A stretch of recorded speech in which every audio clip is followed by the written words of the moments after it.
All right. Welcome back, ladies and gentlemen. This is Dr. David Patrick Carey with Church of the Eternal Logos, and I am joined by my friend, scholar, fellow Orthodox Christian, Jose Miguel. How you doing, brother? Doing well. Glad to be getting more healthy and everything after last week. Absolutely. Well, hey, I'm excited to announce to the audience here, you're one of the audience's favorite guests. Always so much insight, so sharp on history. Jose and I are actually going to begin trying to do a weekly show.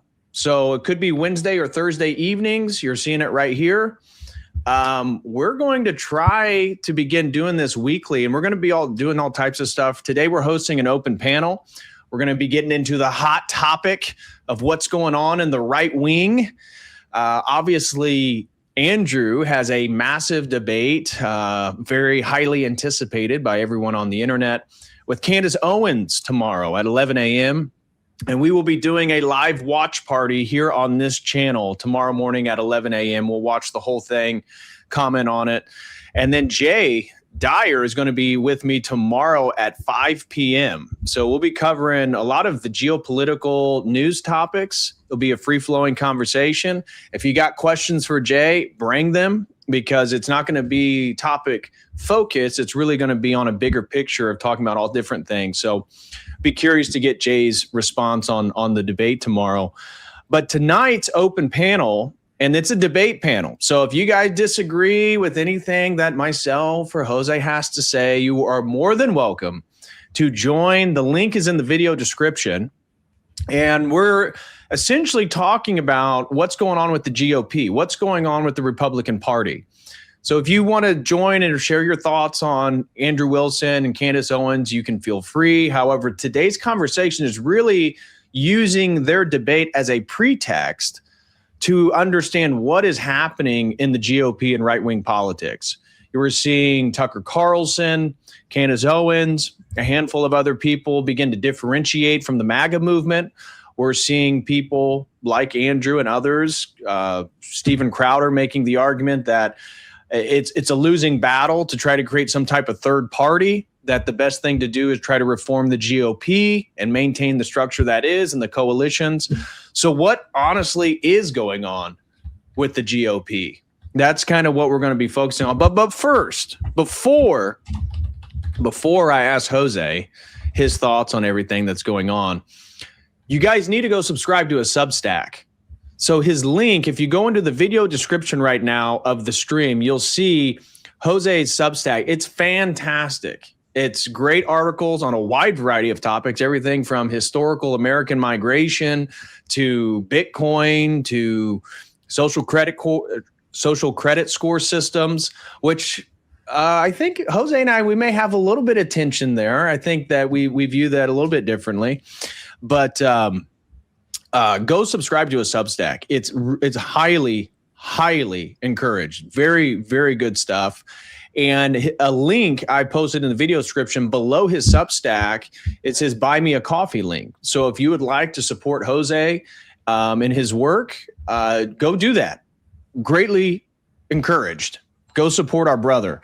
So just wanted to make sure everyone is aware of that. And I'm going to shill for Jose as we go through the stream here, just because I appreciate his friendship, and he's been generous to me as well and giving us so much time coming on here. And people always ask, Jose, do you have a YouTube channel, bro? What's your Instagram?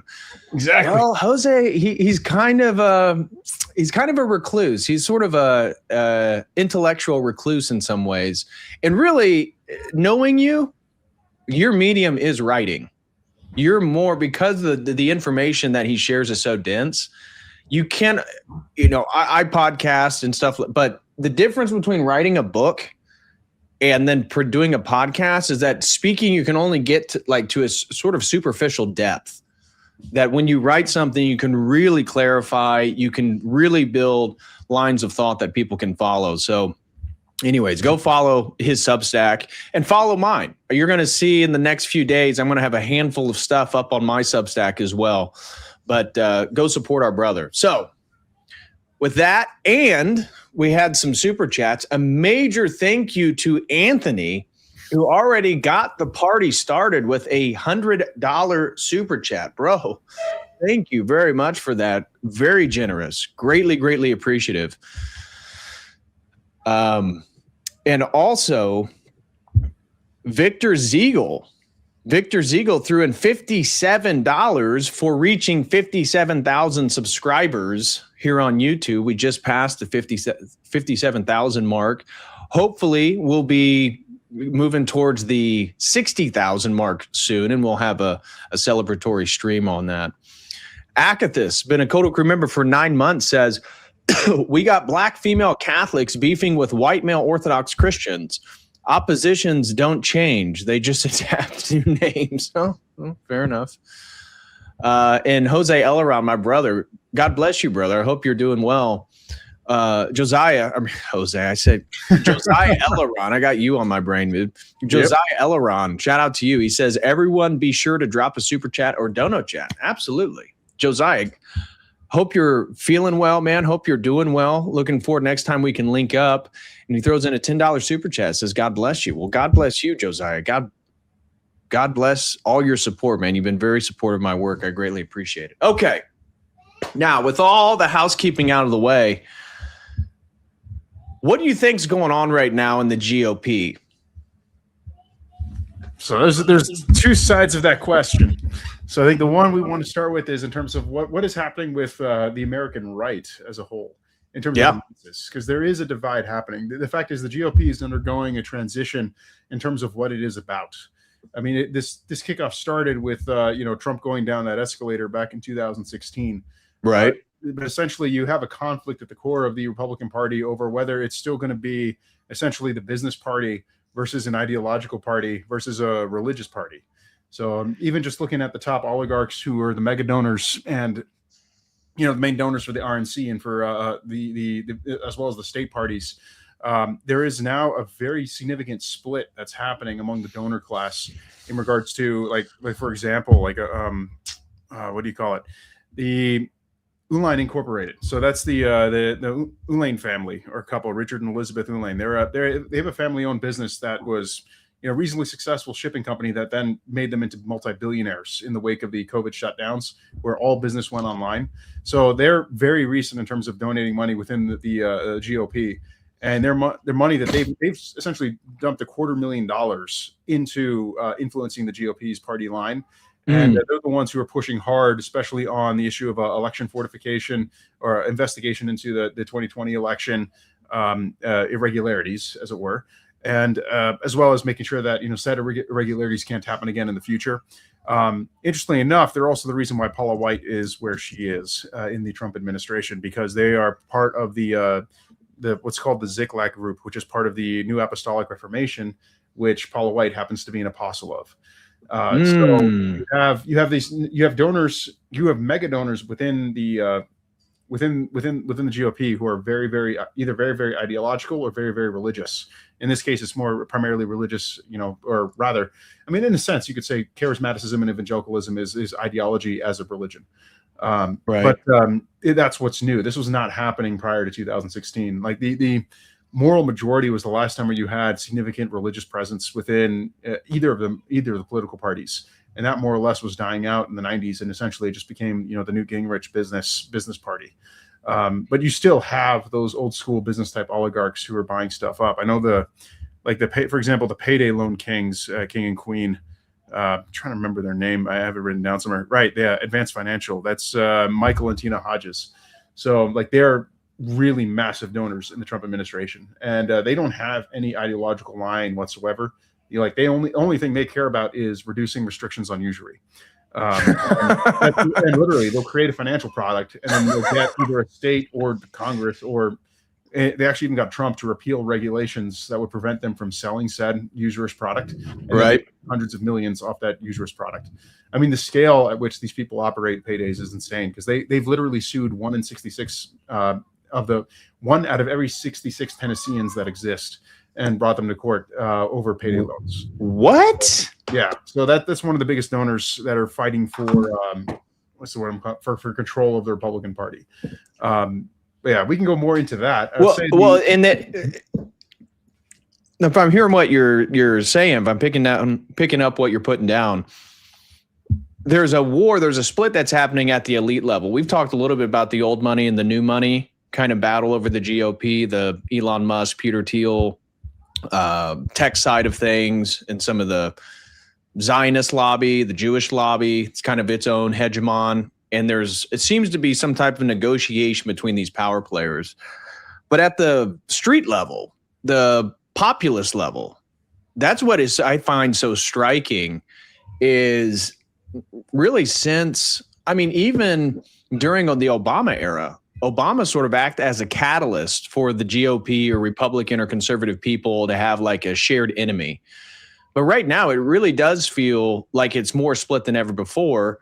And it's interesting that the Andrew and Candace debate is kind of indicative of how people feel, whether it's the overly, or however you see it, the continuously critical Zionist approach and sort of throwing up your hands regarding the GOP, and one that's like, oh, we need to reform it. We're the youth energy. The boomers are dying out. We need to take this over.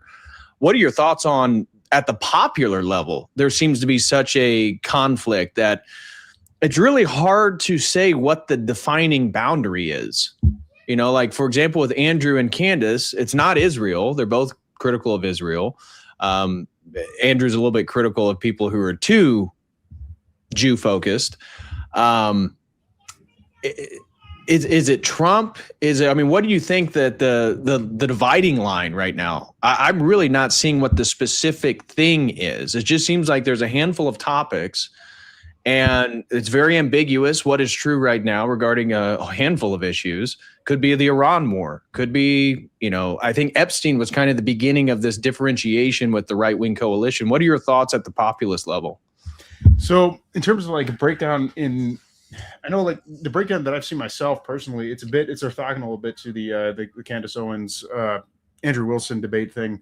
But the one thing that I definitely clearly see, and I think most people would recognize it as soon as I point it out, are those who, especially within the Republican Party, those who are essentially stuck with usurious loans and they're chained by them versus those who benefit from said usurious loans. So, for example, like the fact is, like the entire pension system, for those who do have pensions, which is mostly, people above a certain age because they stopped giving them in the 80s. But those who still have pensions, their pensions are completely dependent on the loan structure or the financialization of the American empire. Right. So the sad thing is, it's just like every single retiree is going to be just instinctively anti, loan forgiveness, for example, for student loans, or anti-bankruptcy for student loans.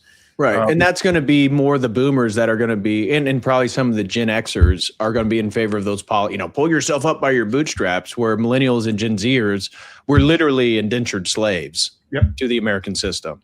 And then there's the aspect of financialization. So the bedrock of the American financial system is the mortgage.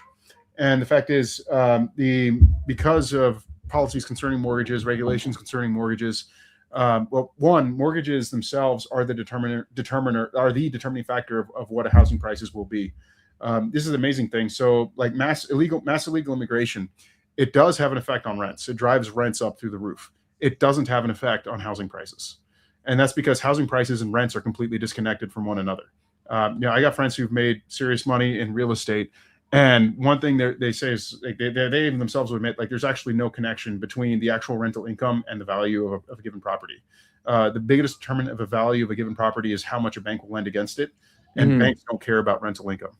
So that's the craziness of it. So the thing is, again, so you have a lot of people, unfortunately, of a certain generation who've bought houses and intentionally, essentially as their nest egg, inflated the valuations of their houses. Historically, housing prices were between 2 and 3 times the median income of a given area.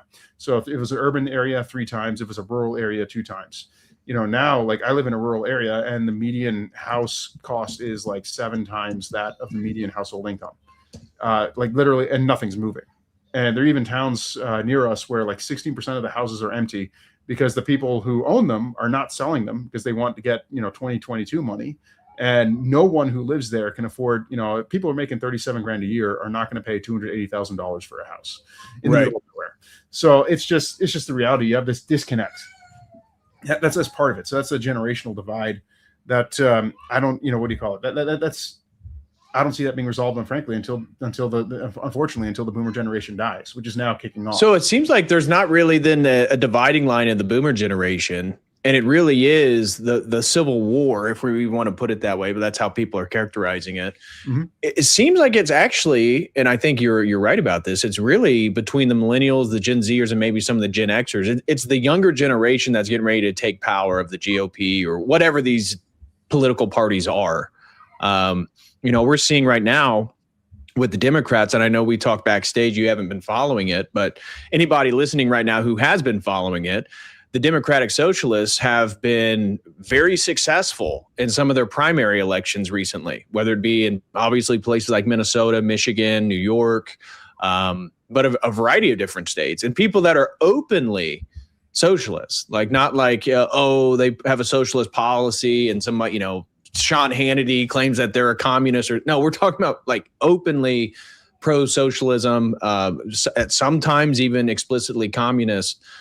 And that seems to be where the left political side is going. All the youth energy is moving more to a left-wing position. And I was talking with my wife last night. I was explaining to her the Overton window because she was asking me a question. She said, well, what exactly is the Overton window?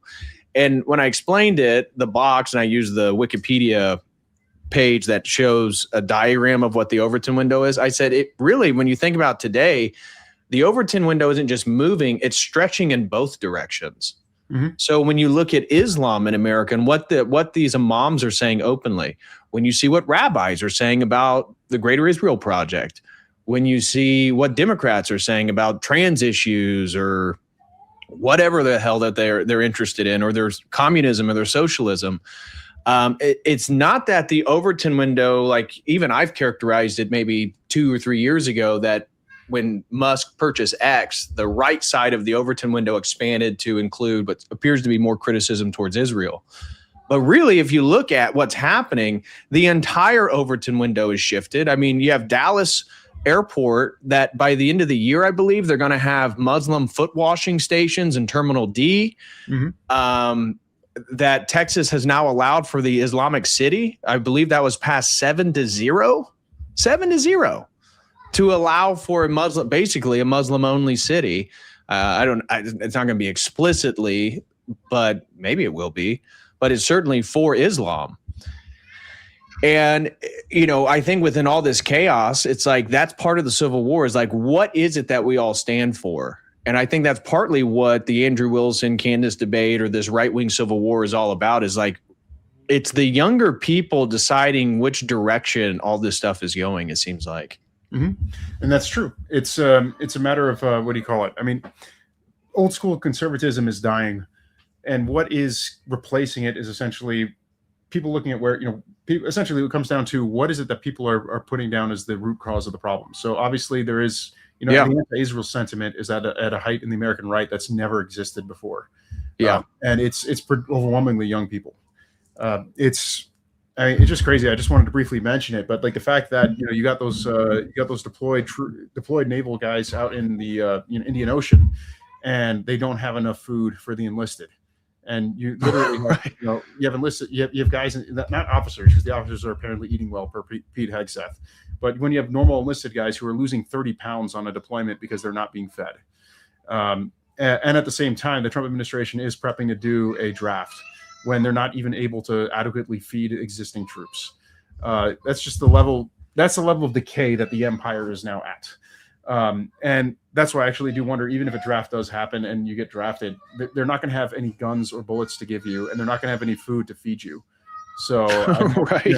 So it's like they're not even going to be able to move you to Iran. Like it's absurd. Well, I think that's been disclosed with the last 3 weeks of the Iran conflict has essentially deflated the oppositional force that Trump has been sort of posturing as, like we're getting ready to, we're going to put him back in the Stone Age, or this is going to be the biggest battle since World War II. And then I pulled back at the last minute. The Iranians wanted to negotiate, and then Iran's like, no, we didn't. No, bring it on. We're ready because we have so many missiles lined up. And it showed that our strategic planning for this war, one, was totally miscalibrated.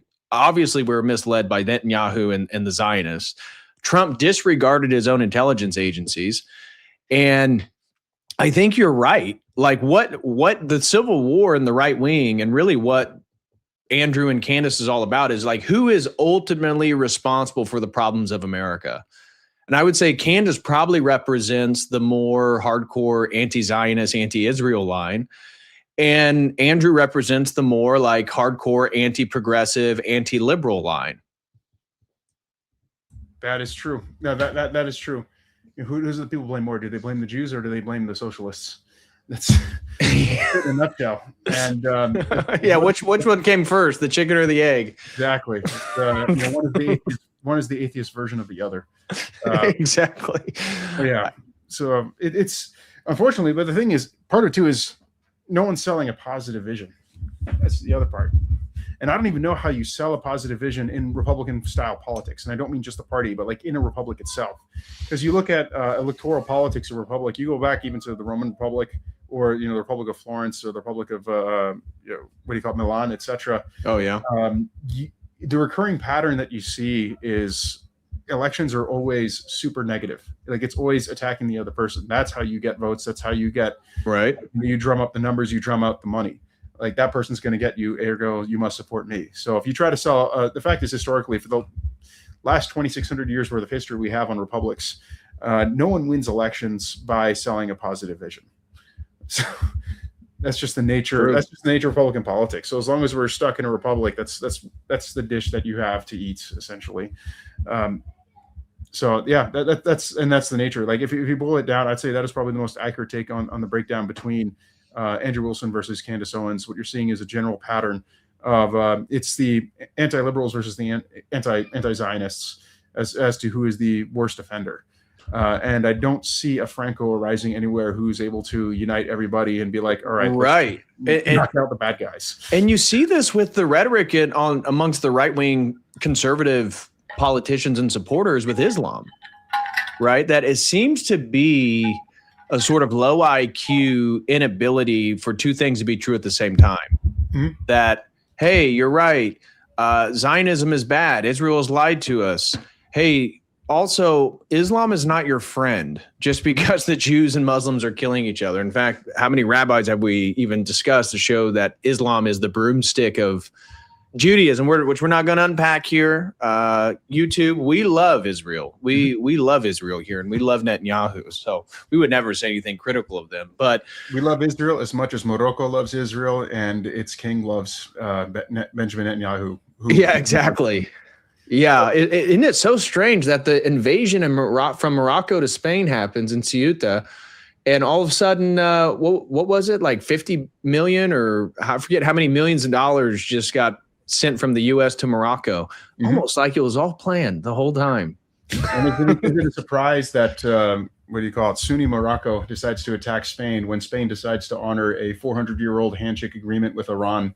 So that's with Shia Iran. So that's just, what do you call it? The Middle East history is so much fun, especially in terms of the real history of how things work. But it says something that the United States and Israel consistently, like clockwork, consistently side with Wahhabis. So. Right. And the same thing's true with the progressives. And this is the interesting thing I've noticed within content online is that you can go pretty hard on Islam and the communists more so than Zionism. We'll put it that way. So I don't know what that means by the powers that be, but all three can be true, that the progressives, the liberals, even classical liberalism, Muslims, Indians, Hinduism, Judaism, Zionism, all of it can be in opposition to what we hold to be true, good, and sacred right now. And it seems like everyone's trying to choose the thing when, someone of intelligence can hold multiple things at one time and see that, oh, they all contribute. Yep. And in terms of, as you mentioned earlier, I'm going to have to write an article on that, but the Muslim city being approved 7-0, that's reflective of the fact that Abbott is one of the oligarchs who owns them is a Pakistani fellow. I saw it. Isn't that the biggest donor of Greg Abbott? Yeah. Yep. So it's that's just the nature of Republican politics. Everything is bought and sold. And if you're running, it's fun. Someone said in the comments that we need Orthodox people to run for office. Like if you run for office, you don't actually have any decision-making power if you're elected. You just you are effectively the manager, the middle manager who runs the day-to-day operations. And you execute the policies that are rammed down the line from above. Right. You don't actually get to decide anything. That's why, like, honestly, like even like if you get elected to the House or to the Senate, the best thing you can do is just extract as much money as you can because you don't have any decision-making power. I mean, to put in perspective, like Howard Lutnick, literally right before he was going to be privately interviewed by the Senate, I think it was the Senate, over his relationship with Jeffrey Epstein, he donated $5 million to each of the senators who are going to inquisit him, or whatever the term is, right, when they do their thing. So that's just the nature of the game of how Republican politics works.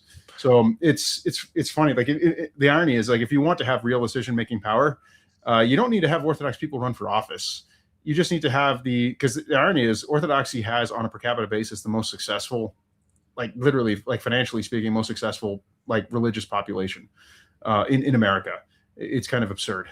So I mean, assuming, you know, if you have, let's say, about 20 Orthodox successful businessmen who have personal free cash flows from their businesses and like, let's say, low seven figures, if they were each to throw a third of their money together, you could actually move the needle. And that's all it would be required to move the needle for specific issues in the federal government. And I've actually been thinking about this because of the fact that we are seeing persecution that is going to potentially be coming down the line for the Orthodox Church. And the fact is, it would not take much to buy off the House, the Senate, the various regulatory bodies, or even certain states as well, to prevent that persecution from happening. Unlike the Roman Empire, America doesn't have an autocrat who, you know, what do you call it, rules with will. Right. Everything is bought and sold. And a religious minority, I mean, you can even see it with certain religious minorities that pool their resources together in order to buy off their Republican power, or the power structure of the Republic. There's no reason why we could not do it as well. Well, and maybe that's partly why there's so much anticipation for the debate between Andrew and Candace. I mean, people have criticism towards Andrew, but in a sense, it's their own opinions. Like you just brought up the fact that all the politicians aren't even real people. Their opinions aren't real. Their platforms aren't real. It's all bought and paid for. And maybe that's partly why Candace has been such a phenomenon with her theories, which have been very outlandish and seems to be totally unprovable. Is that it gives, especially the wine moms out there, hope that like someone's authentic and trying to seek truth or something. Because from Epstein forward, I think anybody who has faith in the system, the American system as it is, your IQ is probably below room temperature. Because if you have any pattern recognition, you know that we got to give up the idea we're going to vote our way out of this, or we can just elect the right guy. He's going to, you know, drain the swamp. Not going to happen. Crazy thing is, I do know Orthodox men who converted to Orthodoxy who are very good lobbyists. So it's not like the talent pool that you would need if, let's say, you were to run an ortho pack, for lack of a better term, where it's like single issue, stop persecution of Orthodox overseas, like in Ukraine, like in Palestine, Syria, etc., and prevent, you know, persecution here. It's not like it's not like it's not doable. And the irony is, like, if I do find myself with a bunch of free time, I actually would be listing up, all right, who are the guys that I would put together as a team in order to do this. The only problem is, you know, I don't have that kind of free cash flow to make it work. Right. Well, and to your point, I think it'd be beneficial for us as a community and a collective for more people to get involved in politics. Now, with that, being very conscious and aware of the fact that you're not going to go into the system and reform it, but maybe you can be some type of hope, and whether you run for office or you form a political PAC or something like that. I know that Father John Whiteford's daughter, I think she's one of the leaders of the Young Republicans. And she's often in the Capitol meeting with congressmen and representatives and stuff trying to promote conservative values for, young people. So we need more of that. No doubt about it. This is true. One thing I was thinking too of, in terms of as people have been referring to it as the conspiratard part in terms of on Candace's side, the thing is there is a history, there's a tradition. I mean, for lack of a better term, there's a tradition in American politics of the, shall we say, the more pattern recognition disconnected from reality. That's you see, for example, in the Know Nothings in the 19th century. Like there are many things I admire about the Know Nothings. Like they understood that they were being replaced, which they were. They were against mass migration from, in this case, it was Ireland, Germany, etc. In the end, they failed. Part of it was because, ironically, it was because of the American style Protestantism. The American oligarchs were easily able to get them to break down based on religious lines. So that's something to take into account. That's the same thing that's going to happen with the conspiratard stuff. It's not the conspiracy stuff itself that's their downfall. It's the fact that they don't actually have real unity. They don't have a real religious life that binds them all together. You look at, in terms of successful groups within multi-ethnic, multi-religious societies, it's always those who have the strongest in-group identity, who have express religion in reality that binds people together in a way that separates and keeps them separate from everyone else around them. It's why the Indians have been so successful in the West. Mm-hmm. Yes. Yeah, no, Hindus have that. The Muslims also have that. And the fact is Orthodox have that too. I mean, if you compare Catholic fasting versus Orthodox fasting, which one results in you being forced to do things different than everyone else around you and forces you to eat with your own people? Yeah. That's part of why the fasting rules are the way they are. It's in terms of, speaking of ethnogenesis, like in terms of how does one actually become another race or another ethnos? Like it can happen, but it's rare. It's not common. But it's, in the case of like the Book of Ruth, like where Ruth says, "Your people be my people, and your God my God." She adopted everything of the Hebrew way of life and left the Moabite way of life completely behind. And you can see the same thing even in Russian history. Like you had a couple, I think it was not quite 100,000, but there was a certain number of Scotsmen who during the conflicts in the wake of the Protestant Reformation. So you had Scots were mostly becoming Presbyterian. There was like somewhere between 10,000 and 100,000 Scots who concluded that the Presbyterians were wrong and the Roman Catholic Church was wrong and that the Orthodox were right. And they got driven out of Scotland and they went to Russia, where they settled. They were received by the Moscow Patriarchate, and they what do you call it? It's crazy because about 1.5 million Russians today have a last name that's Scottish in origin because of that. So they Russified. They adopted the liturgical cycle, the fasts, etc.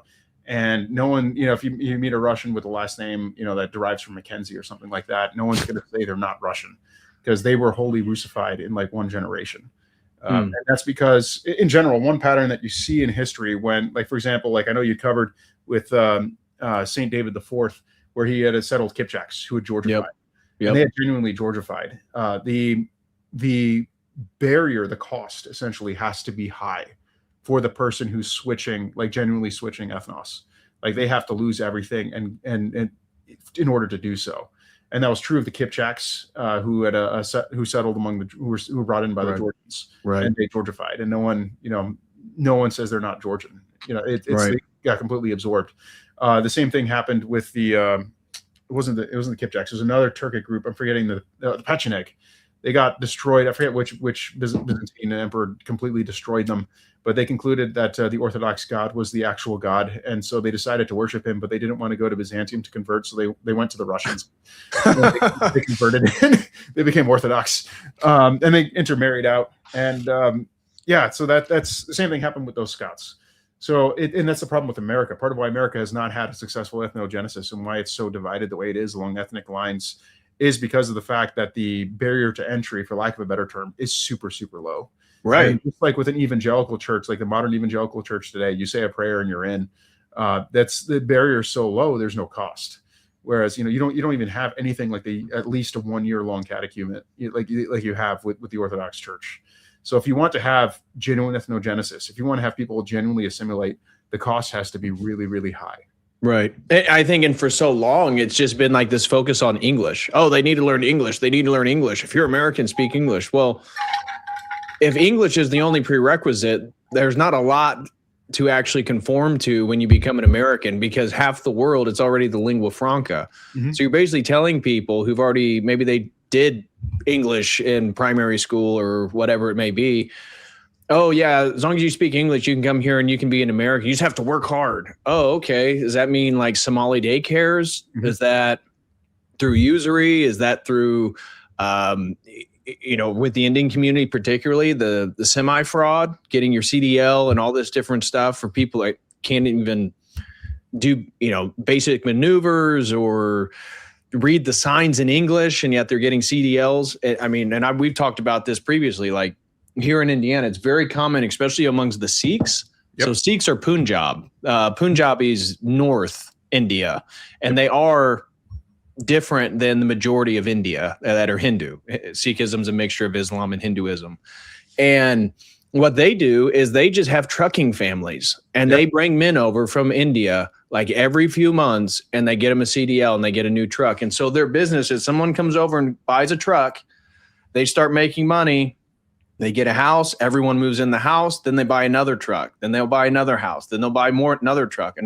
Pretty soon they have 20 semi trucks. They have their own trucking company, and they begin taking over neighborhoods. And that's exactly what they've done here in central Indiana.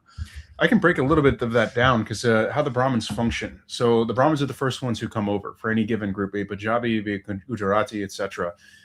They come over here and they're funded by the holdings that their family has back in India. Like, people don't realize how much like kings the Brahmins are. If you ever work with the Brahmin, etc., like they expect everyone to obey them. Yes. Which is what they get in India. Like, and they're essentially, for lack of a better term, God's representative on earth. And they exist to be obeyed. So they come over here first, they set up shop, set up the business, then they bring over the lower caste who do the work. And those who are brought over for the lower caste, they're working at discount wages for the Brahmin, and they will do whatever the Brahmin says.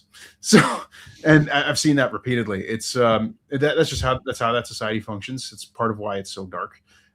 And it's fascinating to me because it's literally America, like the American ruling class of they desire to be Brahmins themselves, which is part of why you have this. Fair enough. John D. Rockefeller, you have among the Anglo-American elite this huge push to push Hinduism in the United States, and why they even brought Hindus to begin with. Because they see the low caste and the untouchables is essentially the ideal slave class, which is what they want. But yeah, so that's why they sell out that's why the American ruling class is effectively selling out everything to Indians, to Muslims, etc. It just depends on what line among the Anglo-American elite that they fall upon, because there was a disagreement before World War I over, should we be pushing Islam? And then I think at the time they were looking at Sufism to push that in Britain versus, pushing for the more Hindu angle, which is what John D. Rockefeller, I know, preferred. But that's the reality. Like, it's interesting because it's not often in U.S. history where you get oligarchs who are like, no, we actually want to stop immigration, and there are some. So I mentioned the oligarchs who essentially push for Paula White where she is. So while you have that craziness, they do generally they are American. Those two oligarchs, they generally want to stop the mass immigration to the United States, and they don't want America to be Islamified. The problem is they're part of a cult. So right. It's the same thing here in Texas. Like the Wilkes brothers who've backed out and have essentially walked away from the state politics. They were also against the Islamification and Hinduification of Texas, but they themselves were also part of an Aryan cult in the middle of the desert in West Texas. Well, and anybody that's Protestant or evangelical, to your point, there is no barrier of entrance. So whatever the American religious ethos is, there's nothing that anyone has to assimilate to. I mean, Americanism is secularism. So no matter what religion, it's on equal footing. That I think that's part of the whole identity issue in America right now. Like, what is America, and what are we trying to defend? And can the GOP be reformed? I mean, I'm actually very curious what your thoughts are on this, and let me pose it to you. Let me catch up with a few comments from the chat. But I'm legitimately curious, like, what your thoughts are regarding the reforming of the GOP and the Republican Party, or beginning a new party, or reviving the Whigs, or all these different discussions that are going on online.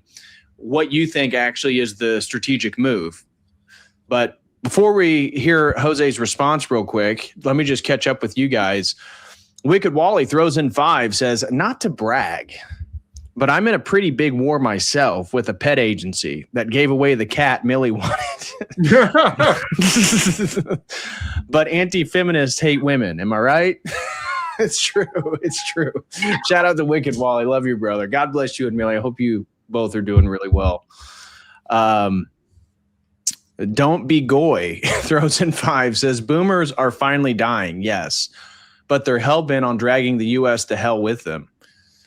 To a degree, I think the videos that have been shocking is like asking boomers about what they're doing with their, maybe they have 2 homes, a vacation home and a regular home, and boomers joking about how, they're not leaving stuff for their children and stuff like that.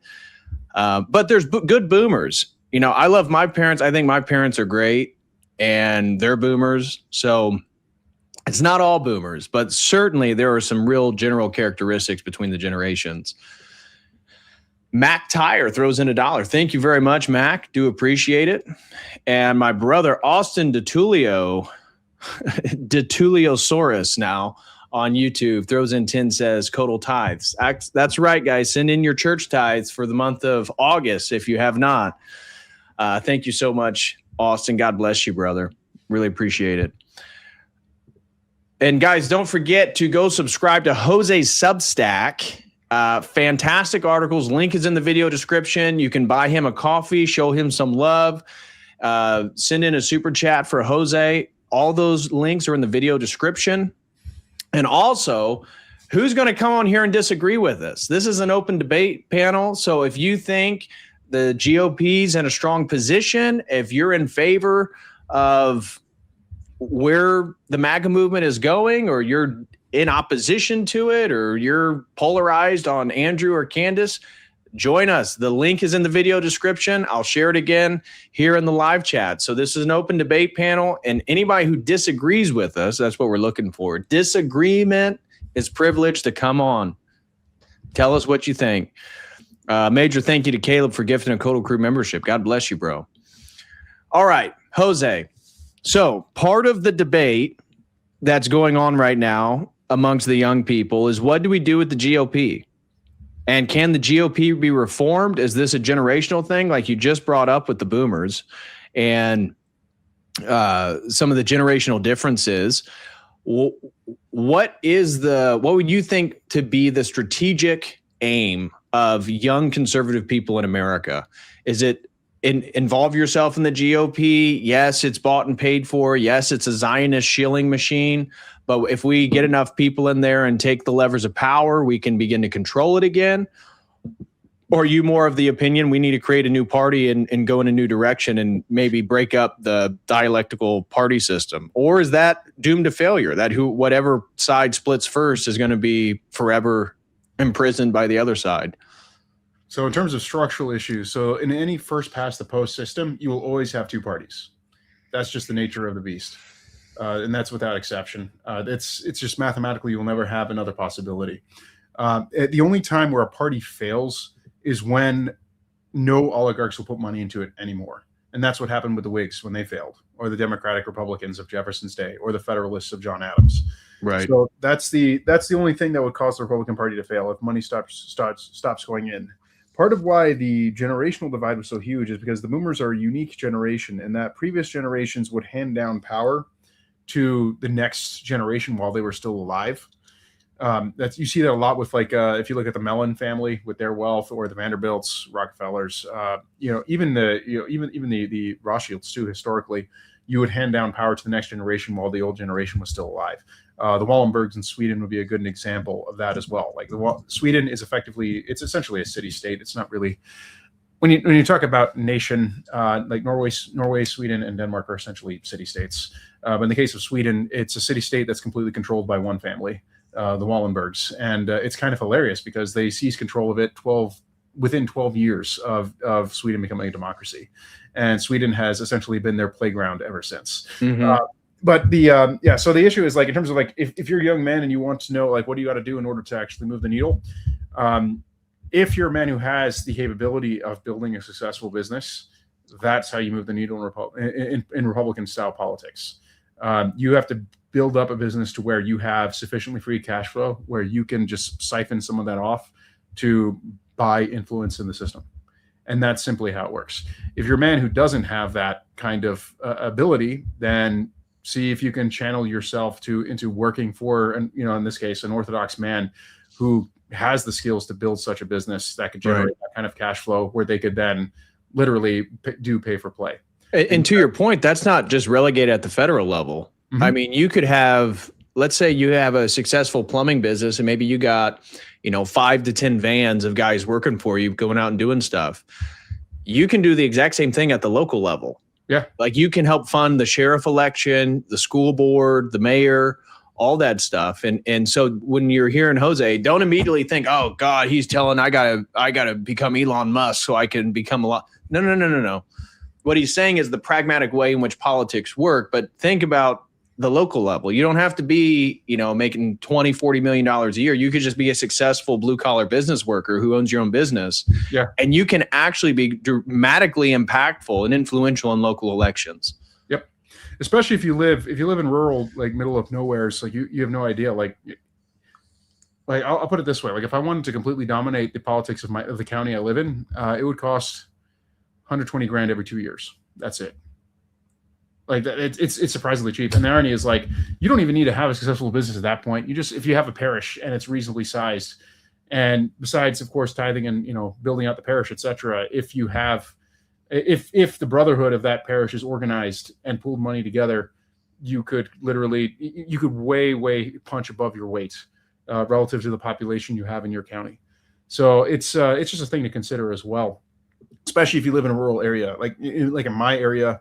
You just put $200 into the local sheriff or the local county judge election, and he will know you by your first name. Yeah, like that's all it takes. Like it's not like Austin. Like, yeah, and getting permits in your county, like you're going to have a little bit of leeway with the powers that be in your local establishment if you take that route. Mm-hmm. And that's the thing to consider as well, just as a young man, in terms of like picking location of where you're going to raise your family. Like if you are able to build a successful business that's granted not going to be a multi-million-dollar business, but if you can build a business with a couple $100,000 in cash flow, it is worth considering, building it out in a place that's out of the way where you can then, if you're able to, build out a mission or a parish there, you can then throw your weight in. You can throw your weight around in the future to ensure, and to ensure a place for your children to thrive. My brother George, shout out to George. God bless you, brother. Good to see you. Has the YouTube channel Listen, My Son.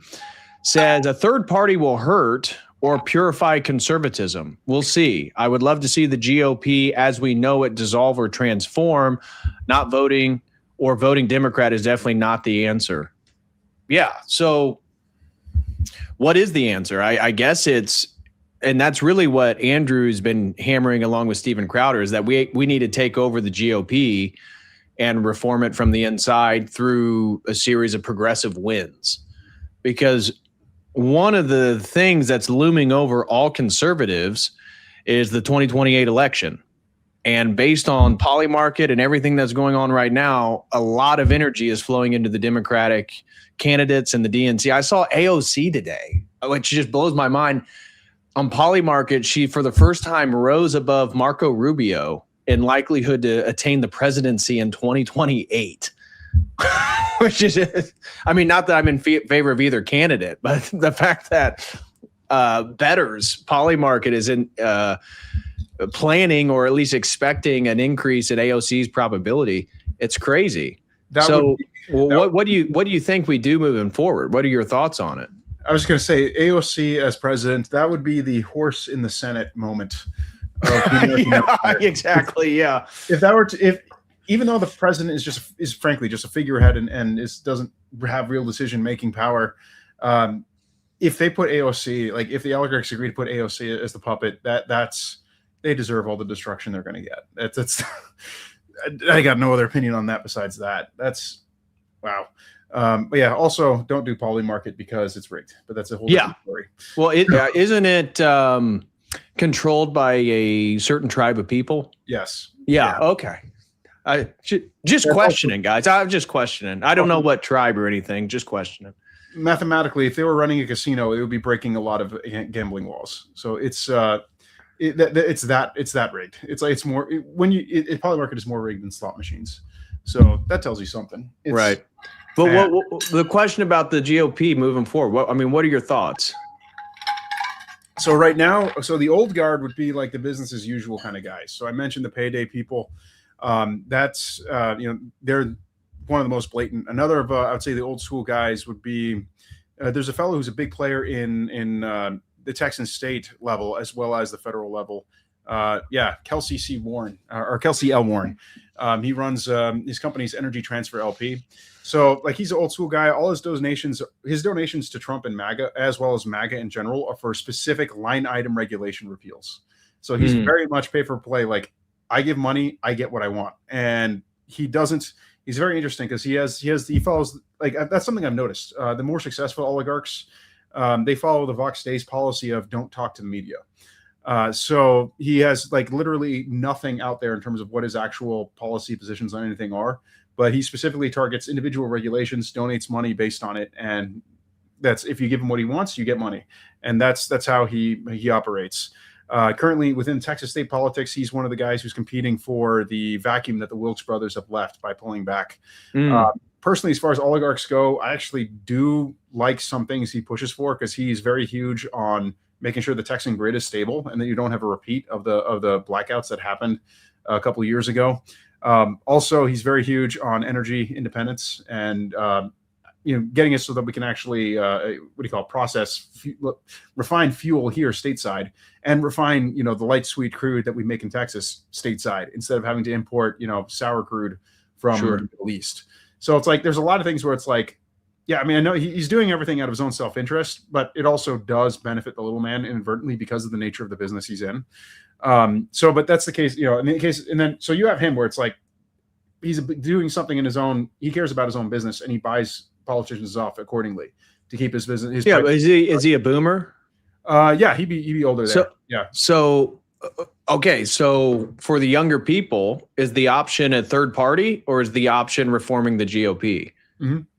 Yeah, so that's the thing. The GOP is having a transition. So those are the old guard. So him and like the payday people, those are the old guard. That's the business people.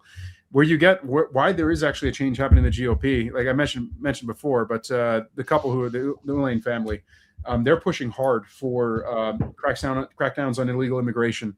Also, they're pushing the charismaticism, but they're also pushing for election fortification, integrity, etc. They're actually part of the money behind TPUSA. As well, Major Taylor Greene, they funded her, Madison Cawthorn, Andy Briggs, Paul Gosar, and a bunch of others. They directly pushed. They're not doing pay for play at all. Like they're wholly ideologically driven. What's interesting about them is Richard Lane's dad, Edgar. He was a board member of the John Birch Society. So they are genuinely an America First family. That's America First, and they not stumbled into billions. They built themselves into billions, and they're trying to push the GOP in a certain direction. Again, the problem is, while there are a lot of things that I think most young people would want, crackdowns on illegal immigration moratoriums, etc. H1B, cracking down on H1B abuses. They are also pushing charismaticism and a really crazy form of charismaticism that even has its own translation of the Bible that even the NIV translators will not touch with a 10-foot pole because of how many interpolations it has. Wow. So that's kind of the fundamental problem because the Wilkes brothers are the same way. Trying to push for anti-DEI, trying to remove protections that exist for LGBT, etc. You have some old money, interestingly enough, that's also pushing for that. Although Timothy Mellon has pulled back. So the Timothy Mellon was of the Mellon fortune. The Mellon fortune were the bankers that supplied Andrew Carnegie with the loan he needed to get the coke he needed for his first steel mills. Mm-hmm. So the Mellons made a fortune off of Carnegie steel, as did Carnegie.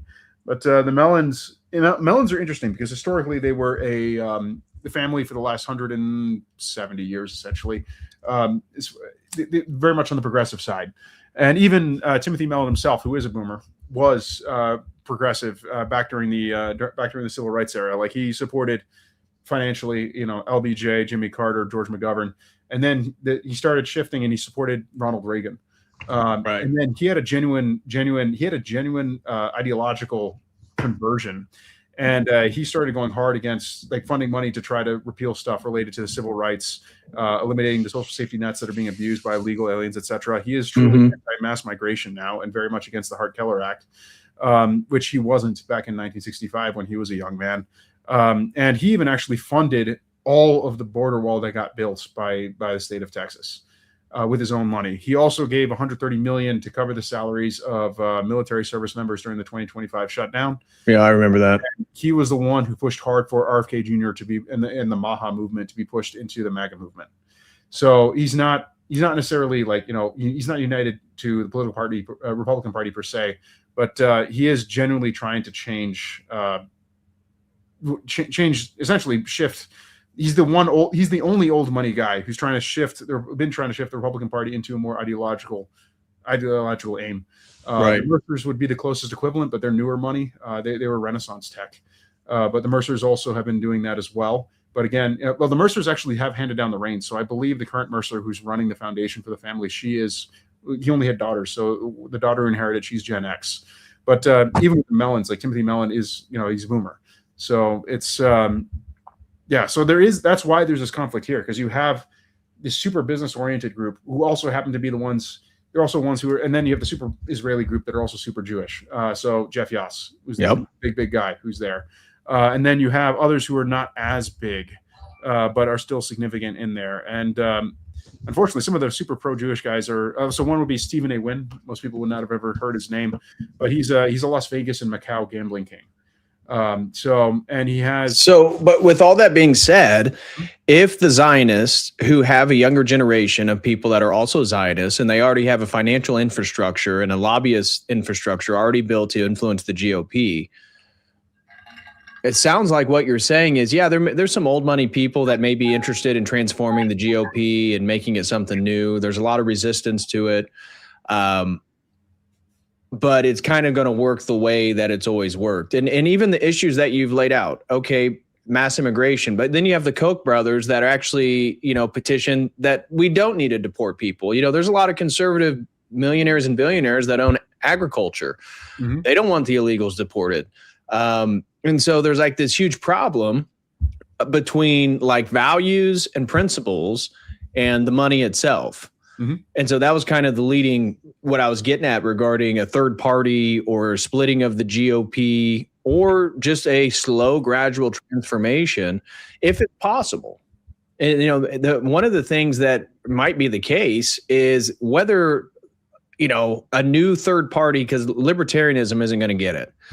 And I really think that any splitting of the GOP into a new party is going to weaken conservative influence in America, just because of the way that the structure is set up. Mm-hmm. And so what I want to see a new third party that is more, let's just say orthodox, where, it has maybe some, I don't want to say socialist, but more social incentives for honest Americans that need it. And at the same time is really hard on immigration, is really hard on deportation, right? What's the big thing? I mean, right now, the Trump administration can't even deport people at a significant level.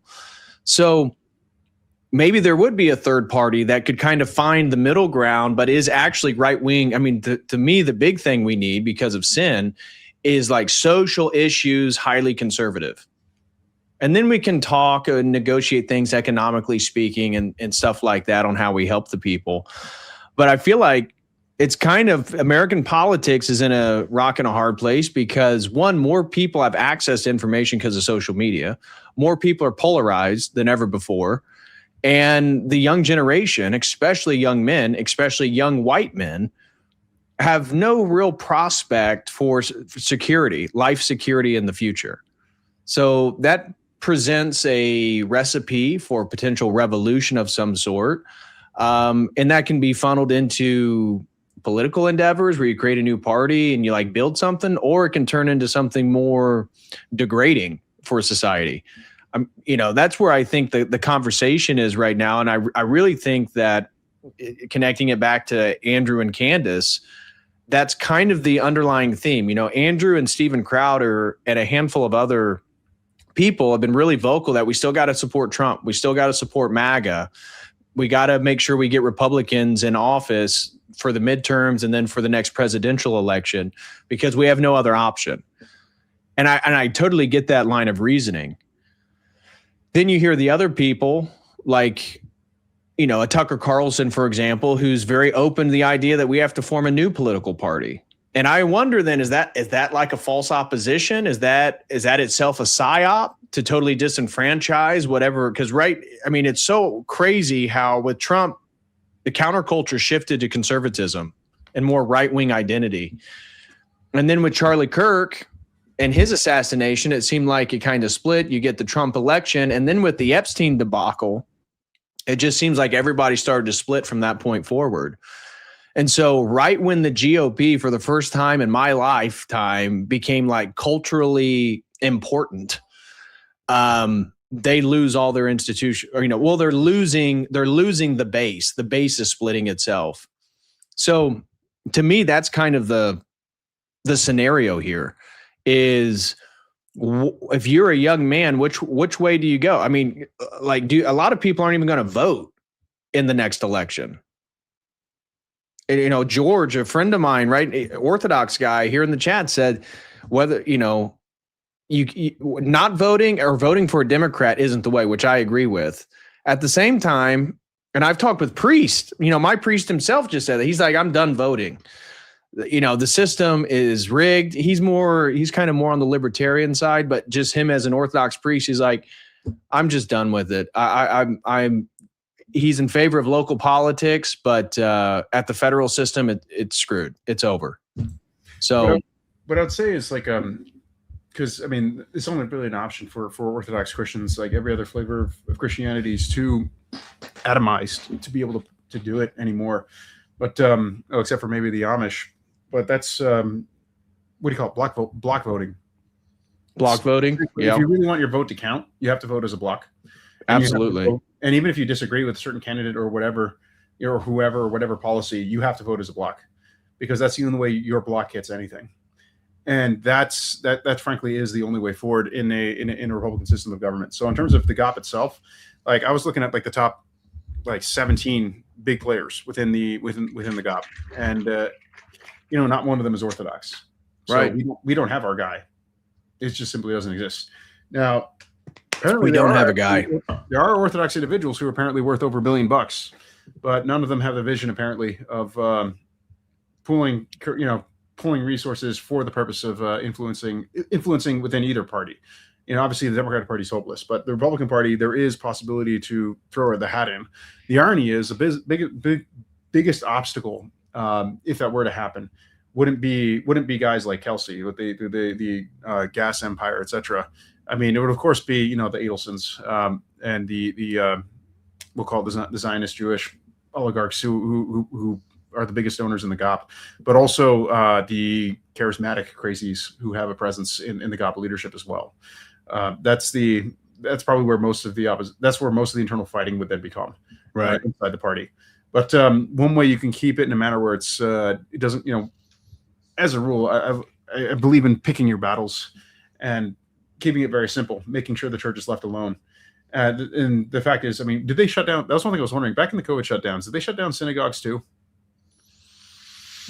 They did. If you remember,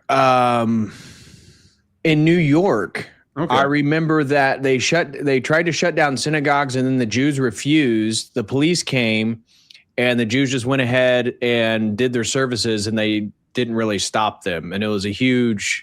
Yep. Who was it? Nancy Pelosi? There was some politician that was out in New York during this time, and when she's like all worried about the COVID stuff, I forget. Mm-hmm. Maybe it was Hochul. Maybe it was the governor of New York.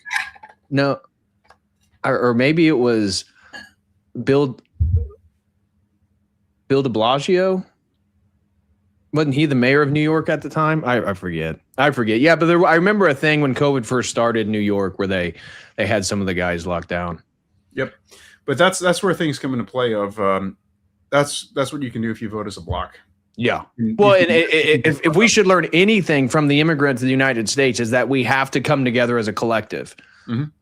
And that's where maybe, and certainly it's already going to be the case, all these young men and young women and young families coming to Orthodox, they're going to have more conservative values. But there is no room being an Orthodox Christian, as Father Turbo said, being a Zionist or being a communist, right? I don't know. Do you know who Jackson Hinkle is? Yep, I'm aware of him. Yeah, this LARPer of an Orthodox Christian claims to be like ROCOR, and he doesn't know the basic things about Orthodoxy, and then he's an outspoken Marxist. It's like, that, dude, do you not know history? Like, it's, what are you talking about? These things are totally in opposition. Lord of the Re throws in 10, says, what do y'all make of outspoken Catholics like Nick Fuentes, who rail against illegal immigration while simultaneously turning a blind eye to all the Catholic charities helping bring illegals here? This is a great question. And I brought this up before. I'm curious what your thoughts are. And I know that you know, because you're a serious researcher, but here in the U.S. at least. So I was looking, I'm really curious what you have to say about the Morocco-Spain situation. Here in the U.S., the biggest NGOs, I think it's the top 2 or 3, are actually Catholic NGOs that bring in illegals from all over the world to the United States. One of the things, and I want you to follow up on this, but I started to try to find who was funding the mass immigration of the Moroccans and the North Africans into Spain just a week ago. And I couldn't find much. Now, obviously, there's connections with Israel, Morocco, and Spain, and NATO, and the Iran war, all that stuff we all know about. But I was trying to find like who actually like boots on the ground funding, helping these people and promising them to get to Spain and get to Germany, as some of these migrants were saying. The only one I could find was like and somebody in the chat helped me here. It was like a Sisters of something. It was a Catholic NGO run by nuns. Mm-hmm. I forget what the name of it was. Sisters of something. And it was the only one that I could find online using multiple AIs, trying to find out who's funding it, that was boots on the ground, helping the illegals get into Europe. And once they got into Europe, especially mainland Spain, because they just passed that legislation granting amnesty to people, or that you can't be deported if you arrive by boat, which makes no sense at all. And so regarding Nick Fuentes or Candace Owens, for example, it makes no sense to rail against mass migration, which of course we should, but then also act as if the Catholic Church is going to help stop it, right? That was the America First Groyper movement for so long, was that they're going to form the Catholic Imperium again, right? That America is going to be Catholic and we're going to have a Catholic king. Well, really? Because when I look at the Catholic Church, they're becoming more and more soft on homosexuality. They're contemplating AI saints or theologians, and they're literally funding mass migration. And then look at Pope Leo's comments. I mean, he was basically saying, oh, yeah, they have to stay. We're Christian. So all the Muslims come to Europe, come to First World. We have to keep you because we're Christian. What? Well, the entire Spanish Episcopal Conference is committed to flooding Spain with Muslims. So it's just the reality. I mean, this should be so obvious to people. I mean, they already declared in Vatican II that they worship the God of Muhammad. I mean, what else do you need to know? Yeah, no, I agree with that. Which doesn't help that. Have you heard the conspiracy theories that Catholicism was behind the erection of Islam? Are you familiar with that? That Khadijah, no, I'm not. The wife of Muhammad, was a Christian, and her brother was a Christian, and they somehow gathered the funding for Muhammad and some of his his transitions between Mecca and Medina and some of his military conquests. Like, where was he getting some of the money to organize? Apparently, again, some people in the chat, I haven't dove into this to know the exact names and players, but the idea is that Rome had an invested interest in creating a rival to the Byzantium, the Byzantine Empire, and taking the Nestorian heresy of the Church of the East and turning that into something that would unify the Arabs against the Byzantines would help bolster Western Europe, I guess, against them. That's part of the conspiracy. Mm-hmm. There's also a conspiracy that the right-hand man of Muhammad was a rabbi, which is a historical fact. That I do know. Yeah. What do you call it? Don't know on that one in terms of. I do know that the Monophysites and historians favored the Muslims, so that's they wanted to be out of the Byzantine Empire. When you look at Monophysitism and historianism, it was very much nationalism as a religion, where you have a heresy that's tied up into the national identity. I mean, you just look at how the Armenians treated literally all of their bishops who signed on to Chalcedon. They exiled them all to Georgia. So, and then they selected their own bishops, which, laity laying hands on bishops to make them bishops. Are they really bishops?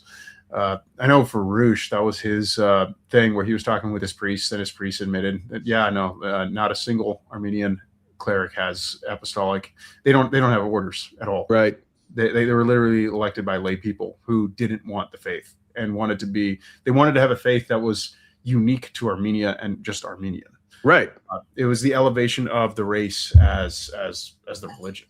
Right. Well, I talked about this before. Armenia didn't want to be subservient to Byzantium, and that's why historically, all the way to the medieval period, Armenia had a very close relationship with Rome over Constantinople. Mm-hmm. And there, whether it be missionaries, whether it be financial support, and Rome thought that it was advantageous to make sure that Armenia was separate and had its own identity as well. So there's always been a very close relationship between the Armenians and the Roman Catholic Church. Now, I'm not saying necessarily today per se. I don't even know what their relationship is in the last 50 years. But historically speaking, it was because, especially before 1453, it was because Byzantium was seen as a rival to the West.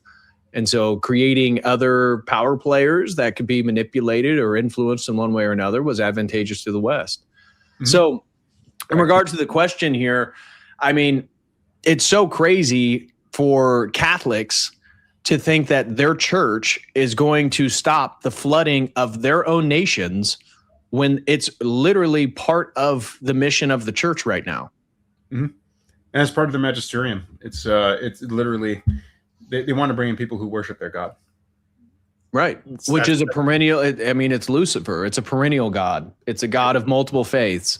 Mm-hmm. Chrislam, again, the Abu Dhabi Faith Center, Abrahamic Faith Center, perfect example. Yeah, in regards to Nick Fuentes, because I want to answer the first part too. In regards to Nick Fuentes, I do plan on writing an article on it at some point in the future. But what Nick Fuentes has been doing essentially his entire career. He was price checking. So, gather disaffected young men, build up a following, and when the power players reach out to him, he starts asking the question. He's simply asking the question, what do you call it? Name your price, name your offer. You think that he is compromised? You think that that's the game he's playing? It's not a matter of compromise. Like he always wanted to sell out. That would be my case. I will write. It would be, and I don't know, and I don't saying that this, but it would make sense on why he flips. It seems like he changes his opinions on things. Like from a few months, all of a sudden he's on the opposite side, and he's so articulate, and the way that he presents it in a very convincing way. I think a lot of the audience, they're so focused on like the latest stream or the latest news that they don't see these trajectories and these inconsistencies from what he was saying 3 years ago or 2 years ago, or, claiming that, he was never in favor of Kamala Harris. Well, you can play clips where he's talking about running billboards in Michigan in favor of Kamala Harris against Donald Trump in 2024.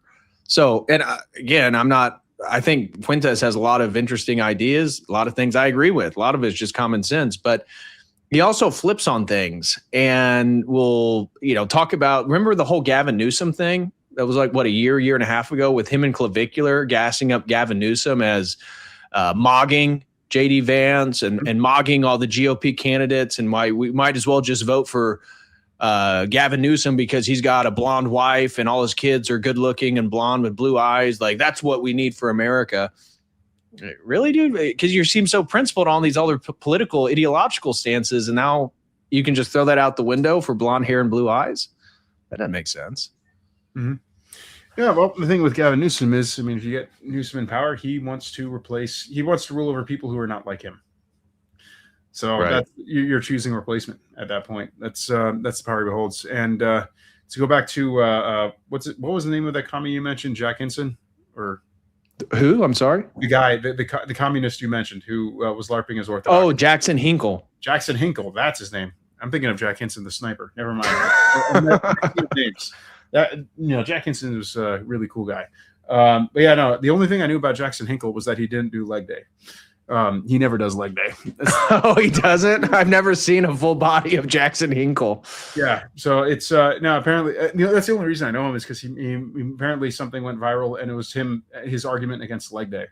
And why man shouldn't that is. Oh God, I'm going to have to go do some internet sleuthing and find that. Yeah. So that's the only thing I knew about him. And I was like, well, this explains now how you were engaged to Miss Universe and then she broke off with you because you never did leg day. Exactly. Beta. Exactly. Major thank you to Caleb for gifting a Codal Crew membership. That's 2, brother. Thank you so much for your support today. Theodosian Walls throws in 5, says, we should definitely form an ortho pack upcoming to how to survive the Civil War in Western nations. Hopefully we can hold in political position. Curious what your thoughts are on this, Jose. You've already said that this is kind of the way in which we need to move forward as a collective. I totally agree. And one of the things I hear from some of the Orthodox guys is like, oh man, I've been walling your eschatology streams. It's like, I'm not doing shit, man, until the Civil War happens. And I get it. But hey, guys, we don't know when that is. We're not evangelicals. We don't know the time or the place. Go ahead and get involved. Like, even if shit was going to hit the fan in a year from now, if you feel called and compelled to begin to form this stuff and actually give us a collective identity, politically speaking, move forward with it. You know, I hear a lot of people, it's the black pill. It's the doomer pill. It sits right next to the God pill, the Christ pill. You know, it's like they go down the line and the red pill, and then you get to the doomer pill or the Christ pill. And I think so many people have swallowed both of them. Yep. It's also, the part is, how do I put it? All right. Yeah. So orthopack, I mean, it sounds good already, but the thing is, you can't force it to happen. I mean, 1, you have to have men who God blesses with wealth. 2, who can handle it without it destroying them. And then 2, them adopting the Orthodox phronema, which takes time. 3, continued growth of the Orthodox community as a whole. Mainly, it's wonderful we're having, the conversions we're having, but also natural increase is very critical. Right. Because it's a matter of money and numbers, and people who are truly united in worship. I mean, I know I have a friend who's a monastic. He's in his 60s, so he's been a monk for more than 40 years. But he, as he put it, he said, like, the ideal in a monastic community is where all the monks together are one with the abbot of their monastery, and united in worship. And in the parish life, it's essentially the same goal. Though ideally, it's each family is united, and the families are united together in worship. And that's why something like that would never happen in evangelicalism. And when it does try to form, like it did with the Know Nothings, it always fails because it's not a community of people who are truly united. Right. It's the same thing that's going to happen to the Candace Owens crowd, because even if the whole crowd was Roman Catholic, you don't have any unity among Roman Catholics. No, that's the irony. They think we're the ones that have no unity because we have separate jurisdictions and dioceses. They're the ones that have no unity. They don't have theological unity. I mean, they may have a theoretical, authoritative unity with the papacy, but even then, you got the SSPX. I know they were excommunicated. Then you had the Trad-Caths. Pope Leo's trying to figure out what to do with them. It sounds like the Catholic Church is going to go ahead and accept the Trad Latin Mass back into the church. It's like, what unity are you guys talking about? You have everything from like rock band Catholic churches to Trad Latin Mass churches. And then you have SSPX, like what Eastern Catholic, like they're basically Orthodox plus the papacy. It's like, that's the irony. And Catholics always refuse to even recognize that. Mm-hmm. And even, just look at their monasticism, besides the fact that it's dying and it's about to go extinct. But even what monasticism they have, do they have unity in practice? They don't. So if your monks don't even have unity in practice, I mean, what have you? Right. The Bombasticus throws in 5, says everyone in the mainstream or with any political influence or power is in the club. this is just a theater and our votes are completely worthless? Well, it's worthless if you're voting as an individual. I'll agree with you on that point. The only time voting actually does matter is when you do have block voting. Right. That's the time it matters. And you have to have the block vote. You have to be the people who are actually doing the counting, and you have to have the money.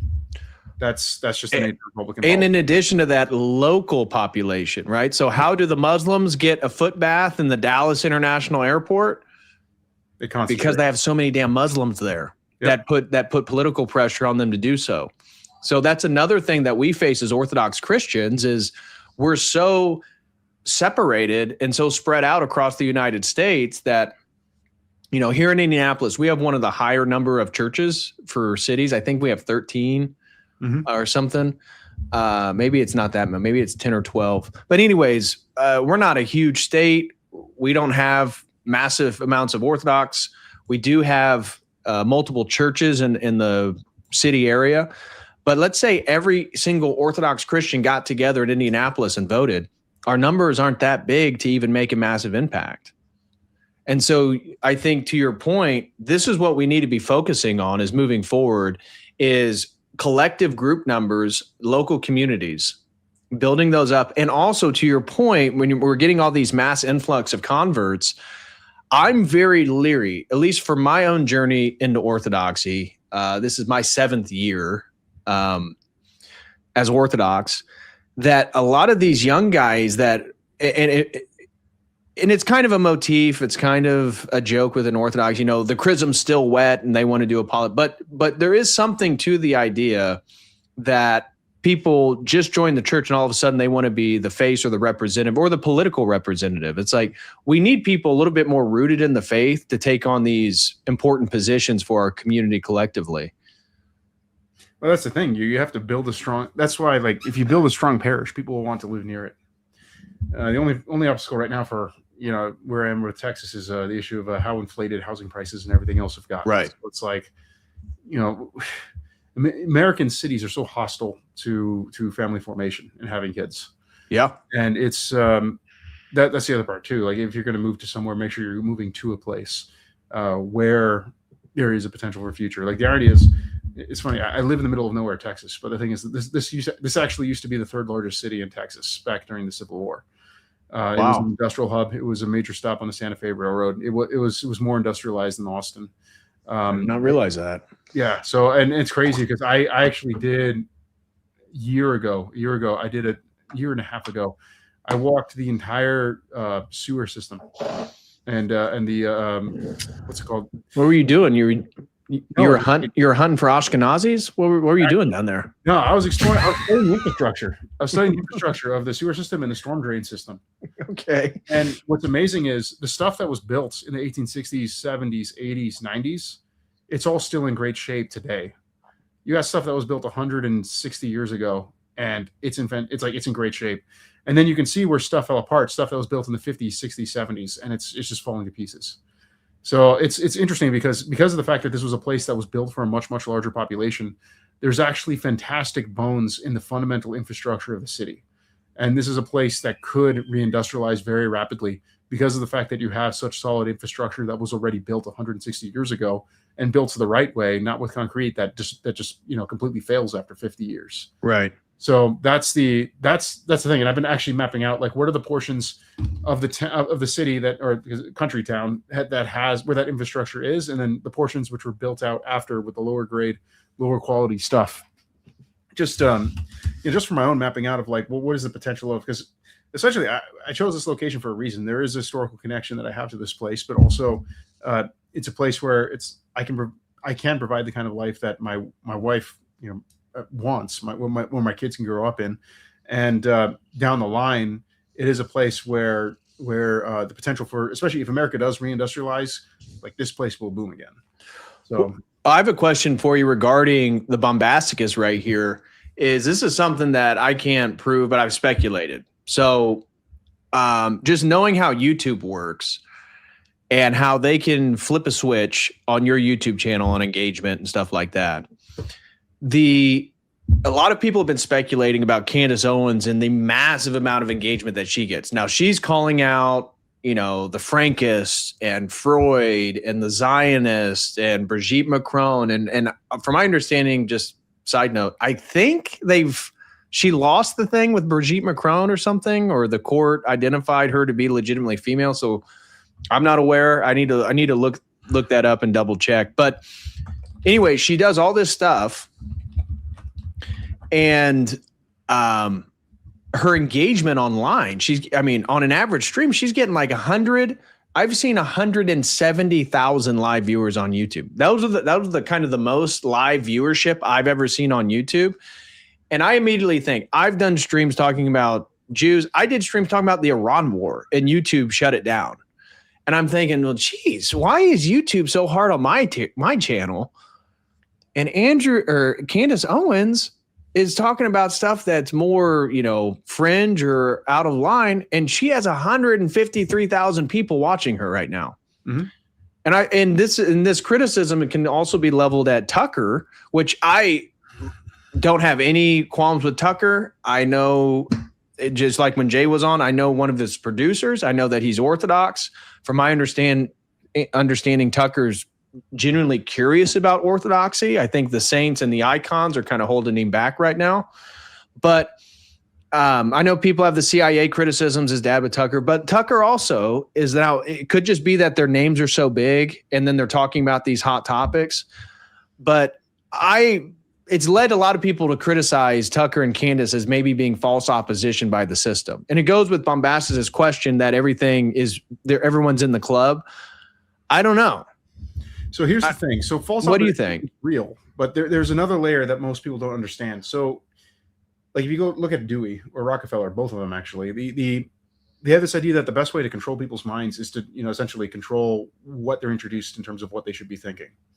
So the American ruling class will favor certain people who push specific messages, specific ideas that they want to promote and have people have. And the person who's actually doing the promoting may have no idea whatsoever that they're being pushed.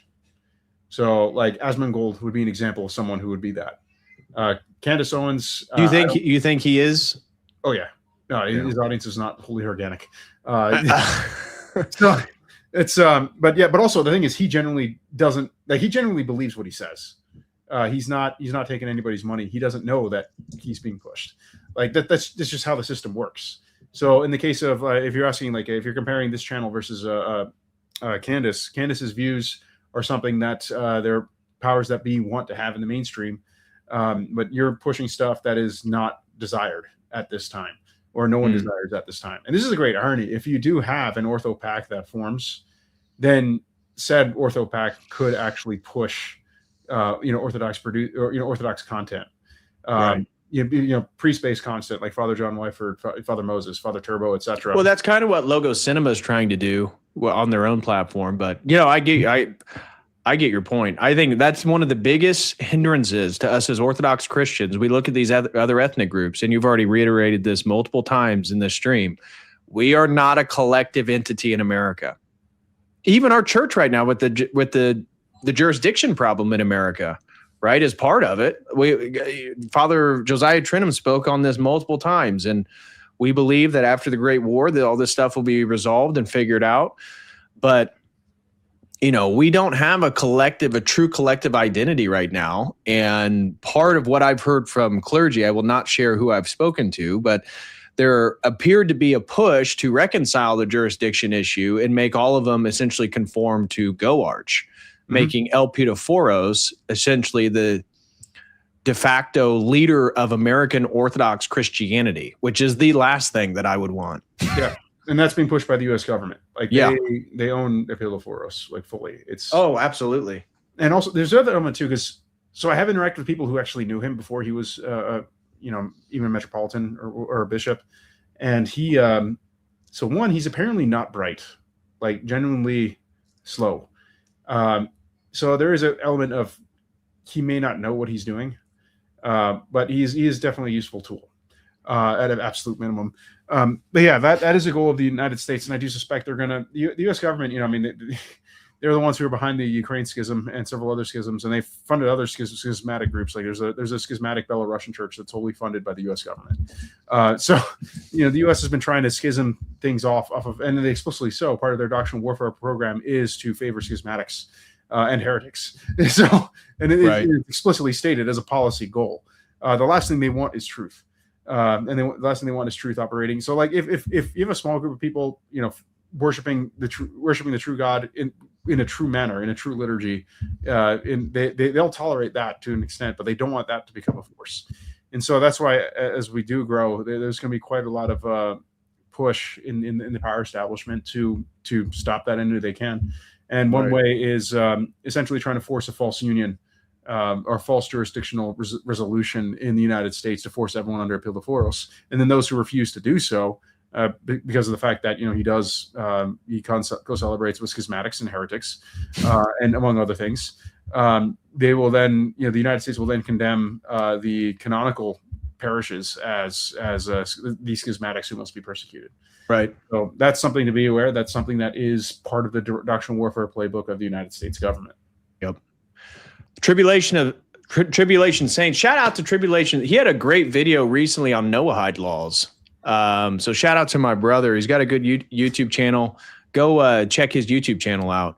He says, I can say as an operative in the GOP involved deeply in both state and national campaign politics, there is absolutely no saving the GOP, and we don't have political solutions left. Mm-hmm. And that's the thing. There is none. Even that in terms of like, what does it take to have a collective identity? I referred to this in my writing before, but Noel del Rancho, and I believe it was the late Metropolitan Hilarion of blessed memory that he was talking to, who he asked this question to. But real ethnogenesis, it's going to take 10 generations. Like real ethnogenesis of the Orthodox population of the United States.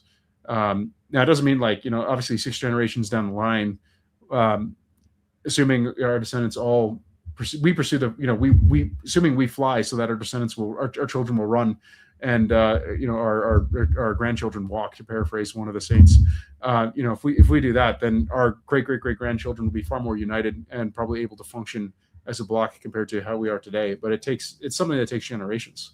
Holy Russia was not built in a day. The fact is the Rus were a whole bunch of different little tribes of Slavs, and it wasn't until Saint Dmitry Donskoy, when he fought, I forget the battle, was it Kulakova? Someone will correct me in the chat. But it was that battle where you had the various princedoms coming together to fight against the Tartars, and then when they came back as Russians, and that's when the Russianness was finally forged. And this is a population that was practically wholly Slav. So the United States, it's not what we're working with in terms of converts. We have Anglo-Saxons, you got in Germany here, in Texas here, we have Texas Germans, we have, you have African Americans, you got Hispanics, you got the Janos, you got Puerto Ricans, you got a whole much more pluralistic conversion, converts that we're working with as raw material. But the process is the same, and it's going to take time. And that's the thing to consider. It's not about, a lot of people think about what can we do to save things now? And the answer is you can't.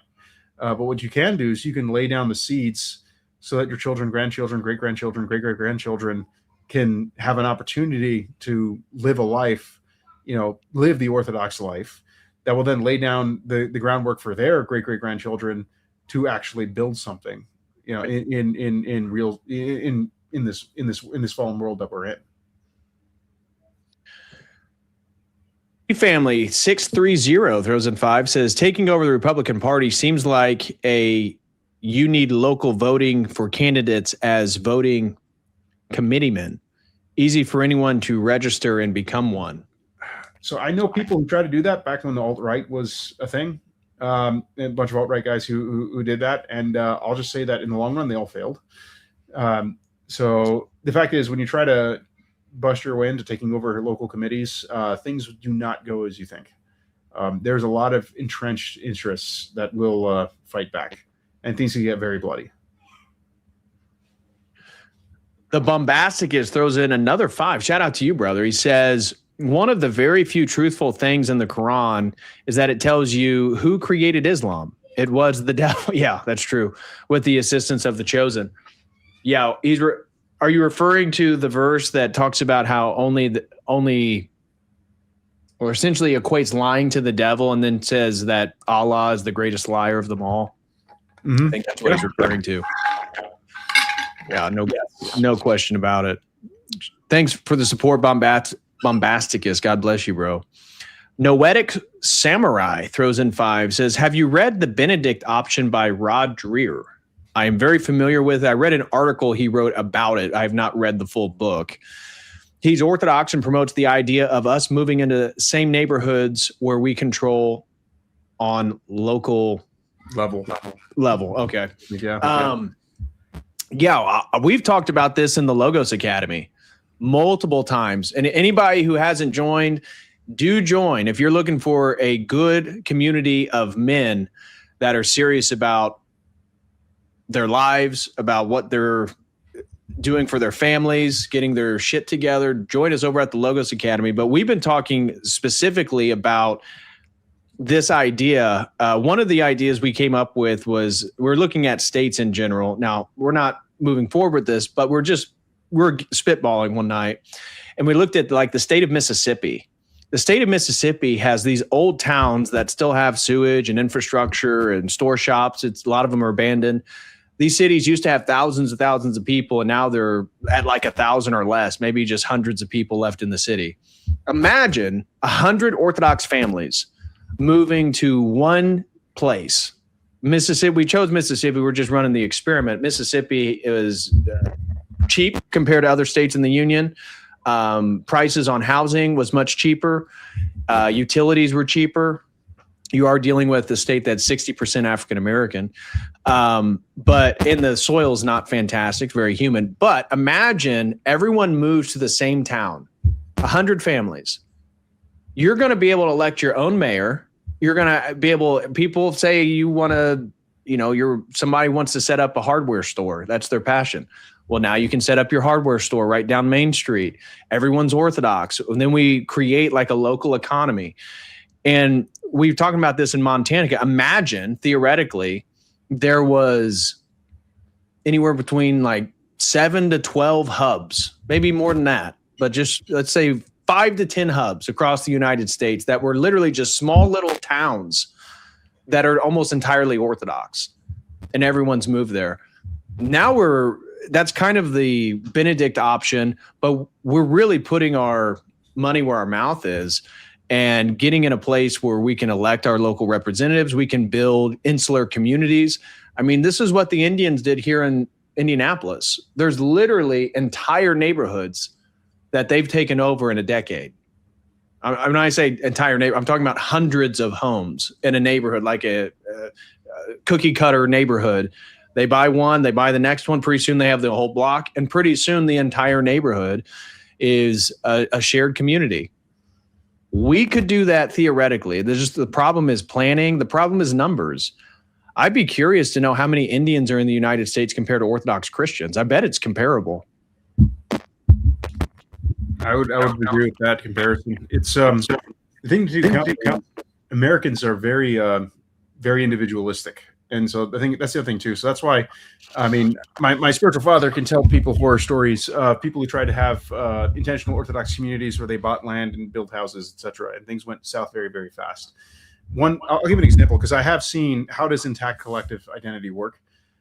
So when I was living down in Colombia, I lived down there for like 6 months, and there was a girl I was seeing at the time, and so I got to know her extended family. Also helped that her grandfather was my grandfather's right-hand man for decades. So I knew quite a lot about that family. But this family ran like a chain of stores. Put in perspective, she had like 36 cousins living within 5-minute walk of her apartment. So very concentrated in one location. They were running over a dozen stores, all family owned and operated, all operating together using the same supply chain. And pooling resources together to keep things working. And the reason why it worked in the manner where it doesn't just blow up is, one, you have this essentially clan identity. They all defer to the head of the patriarch of the family, which is my grandfather's right hand man back in the day. And but even there, it's very different. So because that's something I'm trying to think about, because a lot of Americans don't understand how monarchical politics work, or for that matter, like, what is obedience? Like, for example, you look at the COVID nonsense that happened. A whole lot of people are like, the bishop says you have to do this, ergo you have to do that. You have to do this. And that's not how traditional, even the czarist society functioned. Like, that's not how, like, there's, it's monarchism is very duty based. And so, like, take, for example, that extended family. So this patriarch, he was the type of man where the reason why all of his children and his grandchildren deferred to him, he was the type of man who would mourn with you when you mourned. He would rejoice with you when you were happy. He would take on, like, if any of his family members, any of his descendants had an issue, or descendant of one of his younger brothers had an issue, he would get involved to help solve the problem. He was a man who was always on, like, A-type, definitely, like, alpha in terms of behavior. Always constantly taking on the burden of his family members. Like, if there was if one of his granddaughters had issues finding a husband, like, he would help. And that's why, like, everyone in the family deferred to him. So, like, that kind of authority, like, he wielded an immense amount of authority within his clan. And it's because of the fact of the kind of man that he was. So if you want to have, like, organic, like the Sobornos, like the Mirs in Russia, if you want to have organic life like that, it takes generations before you have a man who can bear that kind of burden. Because that's something Father Moses talks about, where he talks about how, like real authority, it's a burden that you're bearing, that you're holding up. And so that's why when people talk about, like, yes, I am a monarchist. I mean, the King of Spain is my fifth cousin. The rightful King of Greece, Pavlos, is also my fifth cousin. And then I'm related to also closer relatives to, the King of Denmark, King of Norway, etc., because they're all intermarried with each other. But the point is, like, we don't have men of that quality. Like, we don't have men of that. How many men of that quality do we have? Like that, Colombian fellow in his 80s, late 80s now, who leads like that for his own family. That's why, like, it's going to take a couple generations just to get men like that who can not just rule their own family, like the immediate nuclear family, but actually be that kind of leader for their own, for a clan. That's what it takes time to develop. Like, even if you look at, going to the Old Testament with ancient Israel, it was it 200 years of judges before Israel was finally ready for a king. Yeah. And they picked a king too early. They picked one of their own choosing, Saul, instead of waiting for the one that God promised, which was David. So that's the thing. It's not something. That kind of rule is the ideal for in this life, but that's not something that you can rush. And it takes time. It took 10 generations before the line of Judah was ready to be king and be anointed king. And I'm not going to go through the whole scriptures right now, but it's very clear looking at Deuteronomy, Samuel, and the rules that Moses laid down for a king of Israel. It took 10 generations for Judah's line to become ready to bear that kind of weight. So that's why, like, the solution really is, it is more local than local politics. It literally is your local parish and your own family. The goal is, like, my goal is simple. Like, I'm in the process of learning. I'm in the process of learning the faith, but also learning how to properly be a father to my children, to be a husband to my wife, to be the one bearing the load of the family. And I want to raise my sons where he already knows when he's 20, what does it mean to bear the load of the family? So that my grandson will know what it means to bear the load of not just his family, but his brother's family, his brother, his cousin's family, etc. And then hopefully down the line, when I'm dead, essentially, there'll be a male descendant of the caliber to bear the weight of an extended house. Right. That's the long-term goal. And then from there, when you have someone who can bear the weight of a house, keep living the Orthodox life for a couple more generations, you have someone who can bear the weight of ruling a state. And then find bear the weight of someone who could be anointed czar by the bishops. Right. That's the pattern. And that's why, in the words of who I believe it was the late Metropolitan Hilarion, it could have been another Roquefort bishop, but I'm pretty sure it was Metropolitan Hilarion that he was talking to. But that's why it takes 300 years. That's why it's going to take like 10 generations. Right. Great point. Paul throws in 10. Shout out to Paul. He says, how's it going, fellow Hoosier? Going well. Hope you're not getting stormed on. Looks like we got the storm passed over us here in central Indiana.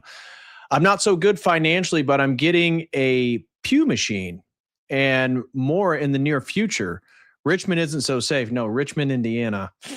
I've been there a few times. My family's from Newcastle, Paul. So growing up, I'd have to go to Newcastle all the time. So I've been to Richmond, Muncie, where Ball State is.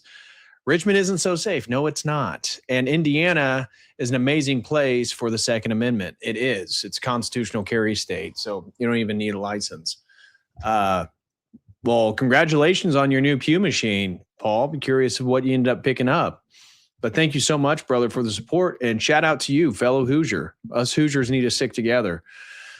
Tribulation Saints throws in another 5. Thank you so much, brother. He says, my channel is extremely suppressed and shadow banned too, DPH. Yeah, tell me about it. All of my anti-Israel content has been demonetized. I suspect it's the same for you. Yes, it is. So that's the game we play, my friend. That's the game we play. I just wanted to mention, people were mentioning that they were picking up echo and the dings of super chats. So that wouldn't be coming from me. Oh, no, dings of super chat. That's actually, I can just mute it. Okay. Right there. They won't hear it anymore. All right. Alert box is muted. No, the dings come through. That's just the way that the audio system is set up, though it all plays together. When people send in super chats, it dings. Okay. Well, people let us know if it's fixed. They say it sounds better already. Yeah, okay. Yeah, I've already got it. I've got that muted. All right, they say it's good. Your wife approves. Oh, is that she? Yep. Oh, okay. Yeah, I don't know what's going on with the audio system. My Black Hole 16 channel wasn't working for the intro music, so I'm going to have to figure out what's going on with Streamlabs. Anyways, shout out to my brother, Journey of Abundance. Actually, a personal friend of mine has an amazing family. God bless you, bro. He says, bro is going underground surveying and inspecting urban infrastructure for the future of our nation. What the F are you all doing with your lives? I've also inspected the foundations of the original churches that were built out here to find which ones could be easily converted to Orthodox churches. So, there are two that make the grade. The original Episcopalian church out here, as well as the original Catholic church that is actually now in the process of being restored. Both would make excellent Orthodox parishes in the future. Everything else is just, Protestant ugly. Who knew that Jose is spelunking in Texas sewers during the day just to make sure that you guys are safe and forging the way for an Orthodox nation? So, W's in the chat for Jose. W's in the chat for Jose. Major thank you to Mr. Fist. Mr. Fist just helped us reach our super chat goal for the day. He threw in 10, 20, 30, no, $40. $40 to help us reach the super chat. Major thank you to Mr. Fist. God bless you, bro. Thank you for all the support. And as well as our brother Austin DeTulio.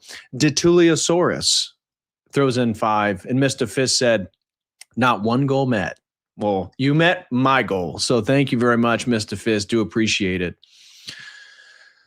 Yeah, a lot of people were upset with Mississippi. Not Mississippi. And Journey of Abundance said Alaska is the most logical choice for an Orthodox state. No doubt about that. If we wanted to choose a state, certainly has the highest Orthodox population. Don't know how well I would fare in the winter. I don't know. Jose, I mean, given your Latino heritage, could you ever see yourself in Alaska?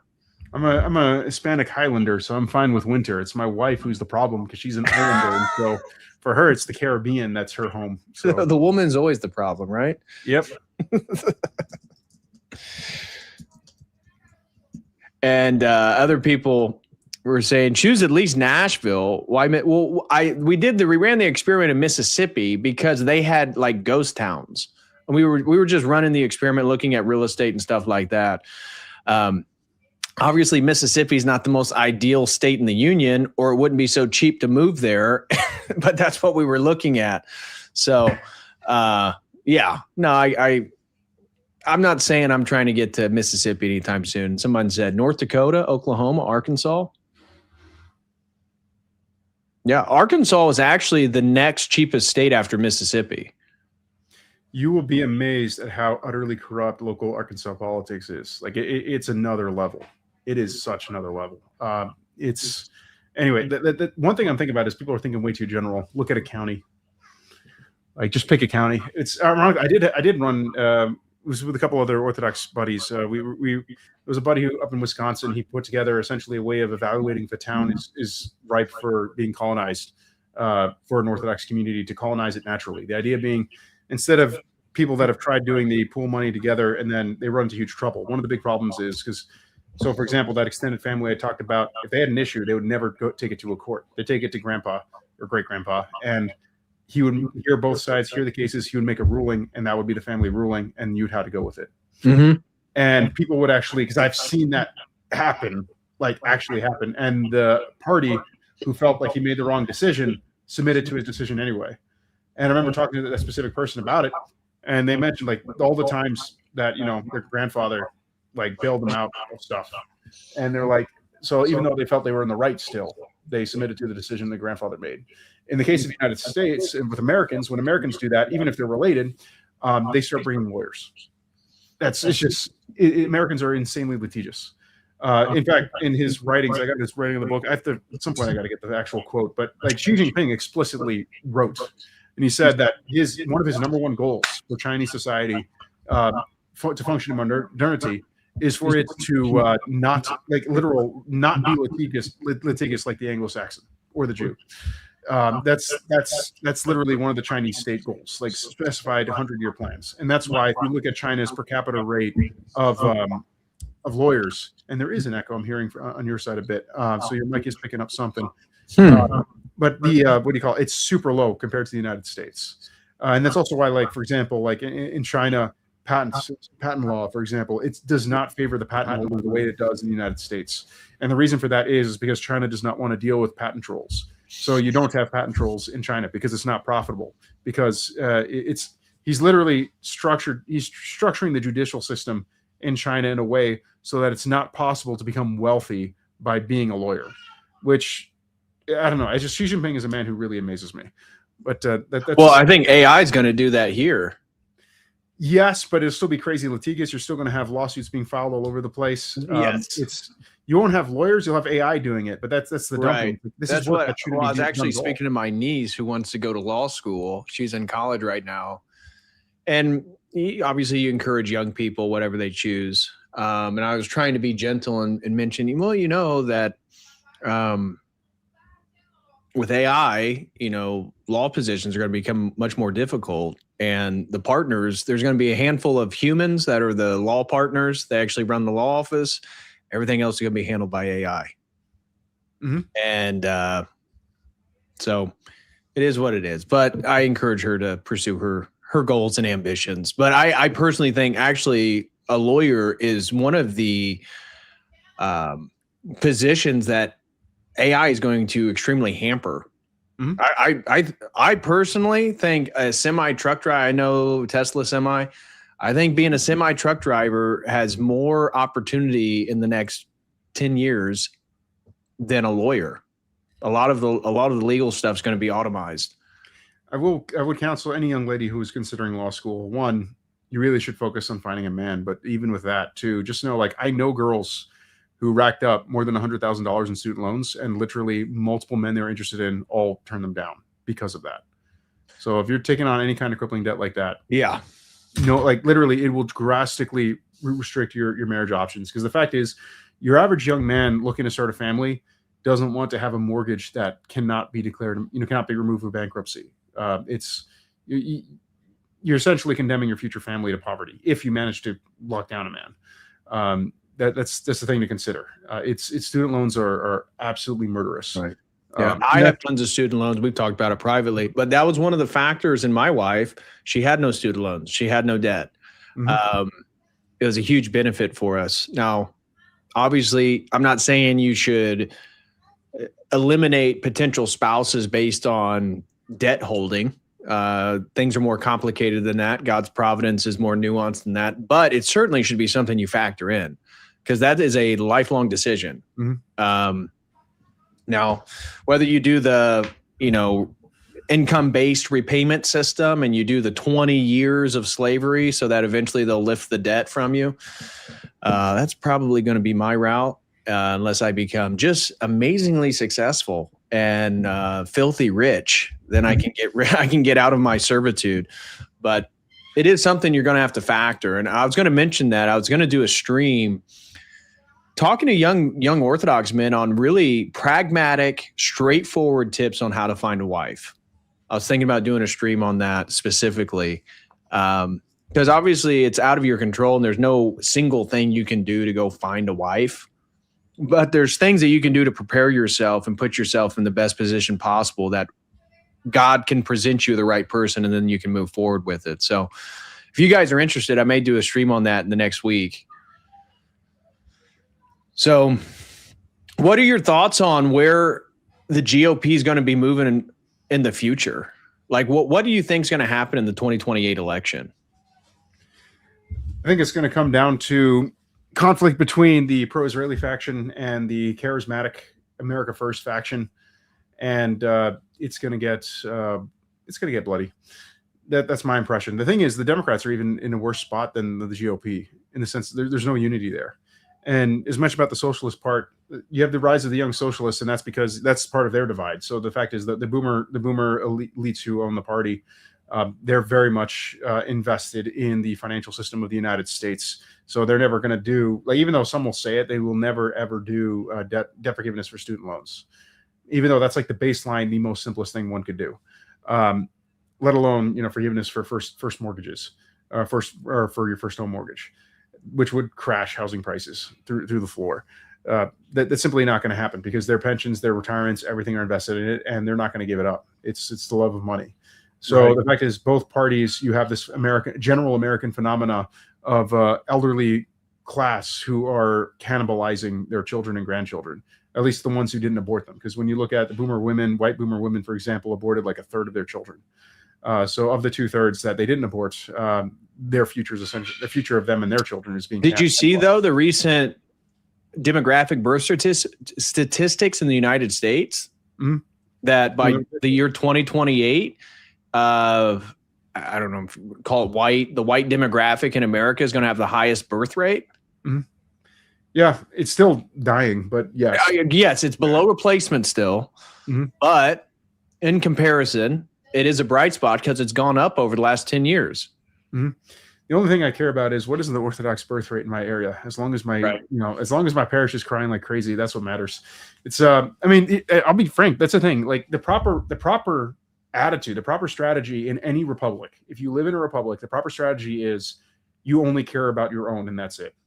You do not do anything for the general public because there is no sovereign who controls the whole thing. There is no sovereign who can honor your loyalty. You look out for your own and your people, your religious group, and that's it. And if you find yourself in a position of governance, you want to siphon as much resources in your direction as you can. And that's the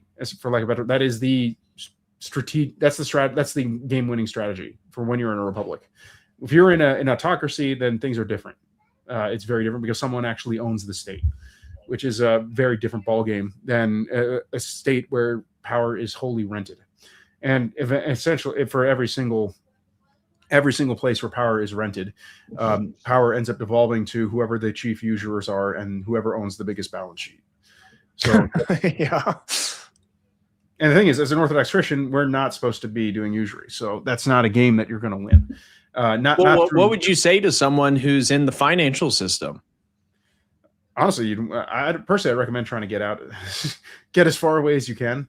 I mean, it's okay. I'll put it this way, because I was doing a deep dive into this. It was I need to write an article on it too. Life insurance industry, because I know people who sell life insurance, and they're talking about like, oh, things are very stable in the life insurance industry. Nothing ever happens, and you have this big backstop for if things go south.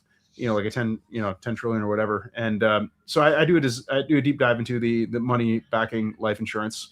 And then I find out that the actual real assets backing all the liabilities of the entire life insurance industry in the United States varies between 3.7 and 5%. So they're leveraged every single one is leveraged at least 20 to 1. And the official asset that makes up the difference that they use to cover themselves is reinsurance. So all the insurance companies are in a big, giant, massive hole, and they've all sold reinsurance contracts to each other in a big, giant circle jerk, essentially. And it's just a giant house of cards that's just waiting to blow up, and no one's paying attention to it, which I find to be very interesting. So yeah, it's amazing. The U.S. financial system is in such a fragile state, and Yep. that's why even like with Iran, they're like, all right, ironically, the U.S. strategy, the U.S. did have a general shift in strategy over the last 30 years, or the last 10 years, away from nation building towards Trashkanistan. If we can't build a puppet that will directly do what we say, we can at least deny the people group we don't want to, or the people group that we don't want to have power from being able to have a functioning state. And they're failing at that. Right. In Iran, they're failing. Iran and Russia being the primary examples. Yeah. And the amount that America is expending, when you have a credit freeze up, the whole system's going to collapse, because the America's economy is wholly financialized. It's not, there's very little real economy relative to the size of the financial derivatives.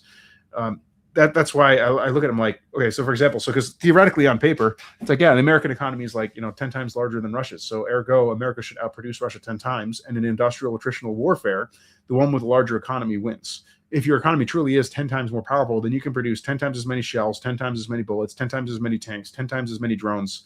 And that's just not the case. Because the difference between the two, I did write an article on this. It's going to come out later towards the end of the month.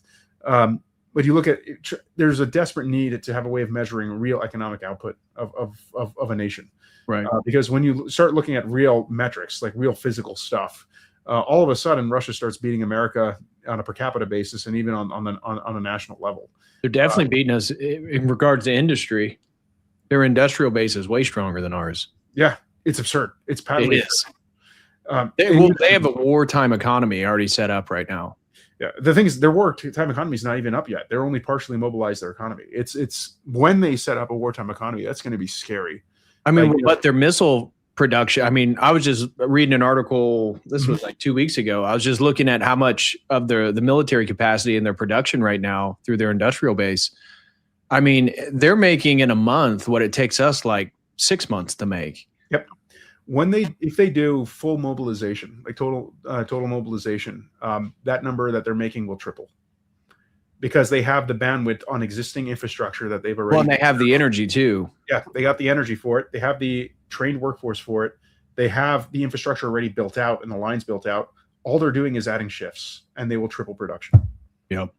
And that's the crazy thing. And that's not even including China. China, if you're looking at real productive metrics, China is 10 times Russia right now. And they're not even partially mobilized. It's absurd. It is patently absurd. The whole fantasy of thinking the U.S. is going to be able to prevent Taiwan from reuniting with the mainland, when even the KMT, which is the party of Chiang Kai-shek, explicitly said, like, Xi Jinping is what Chiang Kai-shek wanted. We want to go with this guy. It's well, yeah. What, isn't their leader a woman, and she went and negotiated with Xi Jinping?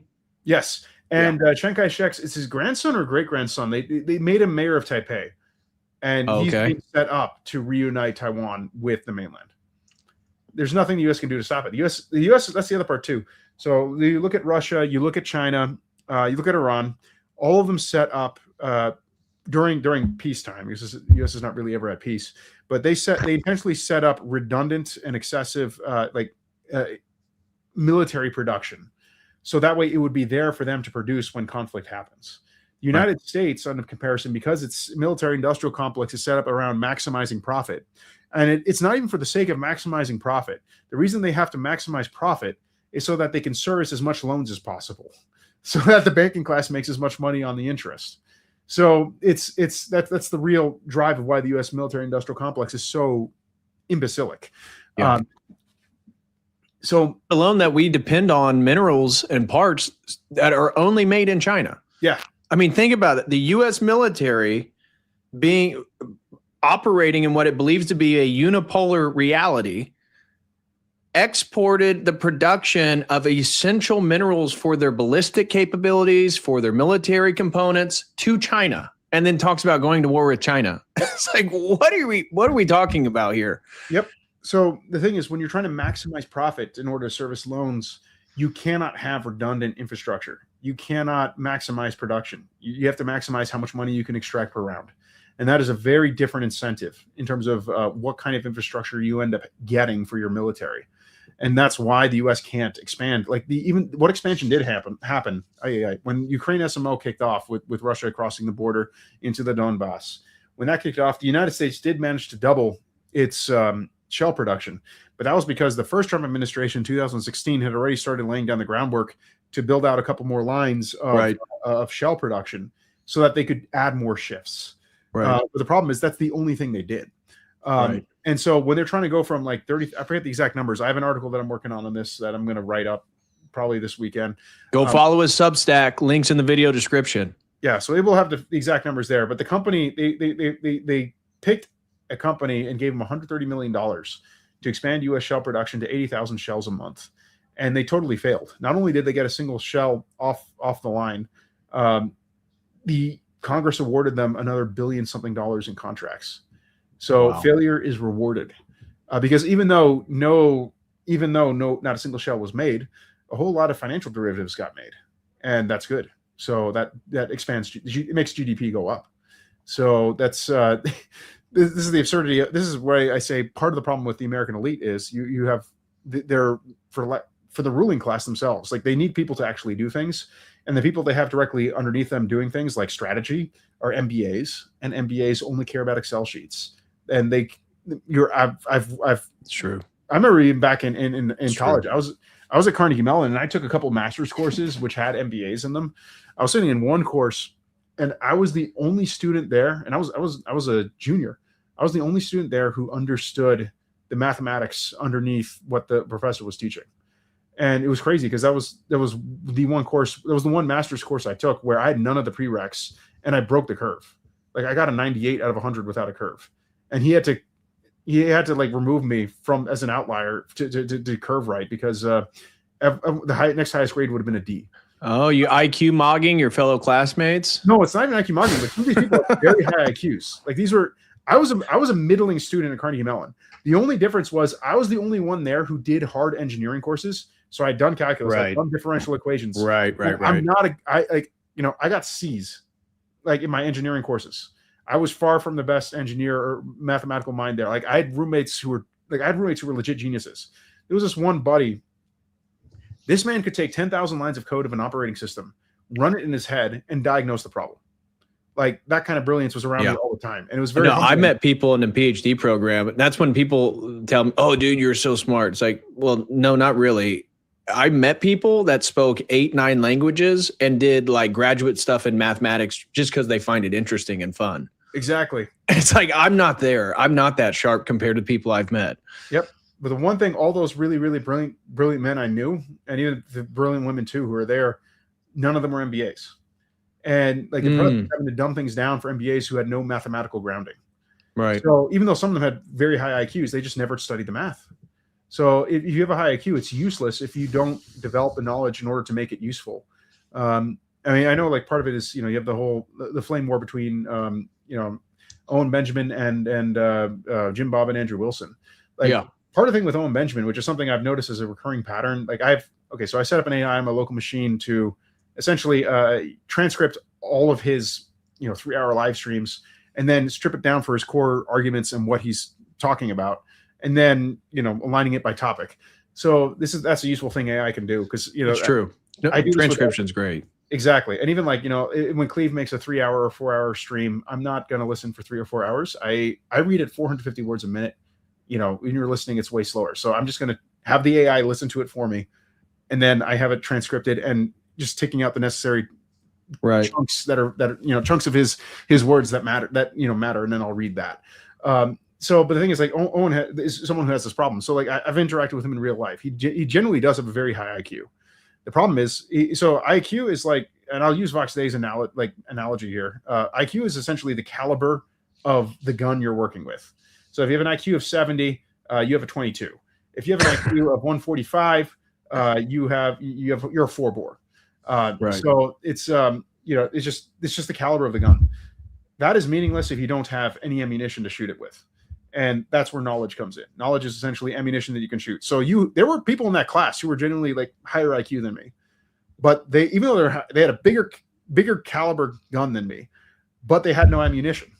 They didn't know any of the math, and they didn't have the time to cram through all the math in order to understand what the professor was teaching, and he was trying to teach it down in a dumbed down manner to people who didn't have the math. So you can have all the IQ in the world. If you don't have the fundamental knowledge that you need to talk on a given course, you're going to come across as an idiot. And that's where you have the problem of, I forget the name they use in psychology, but it's the effect where someone who's really, really knows their stuff in one location or one stack really, really well, and then they start opining on stacks that are outside of their Dunning-Kruger effect. Dunning-Kruger effect. Thank you. Yeah. Their expertise. And so that's something I also have to be careful with. I know with my own writing, because I'm unusual in that I have multiple places where I do have deep knowledge, but there are also places where my knowledge is much more shallow. Right. And that's something you always got to look out for if you are someone who's a specialist, especially. And that's the unfortunate thing about modern education. Modern education, for the elite, it trains them to specialize in one thing. And so they don't know anything about anything else. Right. So that's where you get a man like Steve Keen, for example, whose economics books I strongly recommend reading, especially his stuff on monetary theory. The thing with Steve Keen is he's absolutely brilliant. He is a very high IQ guy. He is a genius. He is a master at his specific field of monetary theory and economics. The problem is he then starts opining on things that he has absolutely no knowledge about, like climate change or other just random stuff. And it sounds like a complete and total idiot, because even though he does have a large caliber and he does have a lot of ammunition concerning monetary theory, he has zero ammunition concerning climate change and it's not just, he's also very good at system dynamics. So ironically, because he has that systemic engineering systemic dynamics down, he actually could understand how much of a fraud climate change is, but he doesn't have the knowledge. And it's a complete and total blank slate. So he just says the most stupid stuff. And frankly, I've heard the same thing from Owen. Like when he talks about orthodoxy, and I'm just reading through what he says. Like I went through the debate way back with Owen and Jim Bob. Yeah. And the fundamental problem is he's a man who truly doesn't know things. And to his credit, I will give him credit on this, he does repeatedly say, and he's been saying for 7 years, I don't know. And there actually were some insights I gleaned from the transcripts of his streams that I actually am using for an article about the relationship between American Christianity and the Trinity. I'm not arguing a theological point, but it's more about the history of why is it American Christianity is the way it is now. Right. The fact is, Owen Benjamin's position is the fruit of nonconformist. Right. Yeah, I knew that's where you were going. Well, that new prophetess, the evangelical woman who claims to be a prophet, she's a modalist. Yeah. Which is a denial of the Trinity itself. So the same thing. And you see so many American Protestants move in that direction because one, a full understanding of the Trinity, one, it's mystical. It's super rational. So trying to delineate it and define it in specific terms. Now, obviously it's one essence, three persons. Well, if Christ was begotten, that means that at one time he didn't know he did exist. He's eternal. Well, but if he's begotten, they start getting into these problems conceptually where, well, it can't be. And they move towards modalism, and modalism corresponds perfectly with American spiritualism, whether it be New Age, Transcendentalism, whatever it may be, perennialism, all these different flavors of American spirituality. It's like, well, they're all in the same category now. So to your point, absolutely, the American mind naturally kind of moves that way without a true traditional grounding. Someone asked in the chat about my take on Nassim Nicholas Taleb, and I'll say this: you should read his books. You should. I have his anti-fragility book. I thought it was decent. Yep, you should read his books. You should do what he says. Actually, a lot of things he says in those books, he's literally ripping from the fathers. Like the Lindy effect, he ripped from St. Vincent of Lorens. He's literally he even took Via Negativa. He literally took Via Negativa of the Cappadocian fathers, and he applied it to options trading. So yes, for those who say like a theology has nothing to do with real life, like no, there are people who've made millions and millions of dollars by taking true theological principles or approaches, and applying it to other fields and making bank. So that's because the Logos created the world. It truly is the Word, and therefore you're going to find that pattern at scale. Yep. And this is where I'll say, though, do what he says in his books. Do not do what he actually does in real life, because he did not follow his own books. Yeah. That's the thing to take into account. He's very much, it's the same thing that Jesus said about the Pharisees. Like do what they said, do not do what they do. Unfortunately, and pray for him, because it's kind of sad that he doesn't do what he do, because he's written a lot of brilliant stuff. but it's something. If you have it up here and it's not down here instinctively for you to do it, that means there's a disconnect between the mind and the heart. Yes. And he is a super brilliant guy, like very, very large caliber gun that he's working with. And that's the other part too. This is the problem of intellectual. So he's a cradle orthodox, but so even a cradle orthodox can fall into the error of intellectualizing the faith. And essentially, absolutely, he was literally treating the fathers, looking for, he's taking things the fathers did and then just using his intellect to apply it to other fields and successfully doing so and making money. And I would say in ways, the cradles, the delineation between orthodoxy and non-orthodoxy, I think maybe is harder to see, where with for Western converts coming to orthodoxy, you can feel the foreignness of it, and then, okay, I got to change the whole phronema thing. But I've spoken with, I know a lot of cradles, and not all of them at all. So I'm not bashing cradles, don't do the ortho cradle bashing thing. There's a lot of great cradles, but I have noticed that it's like a lot of stuff is just forgiven.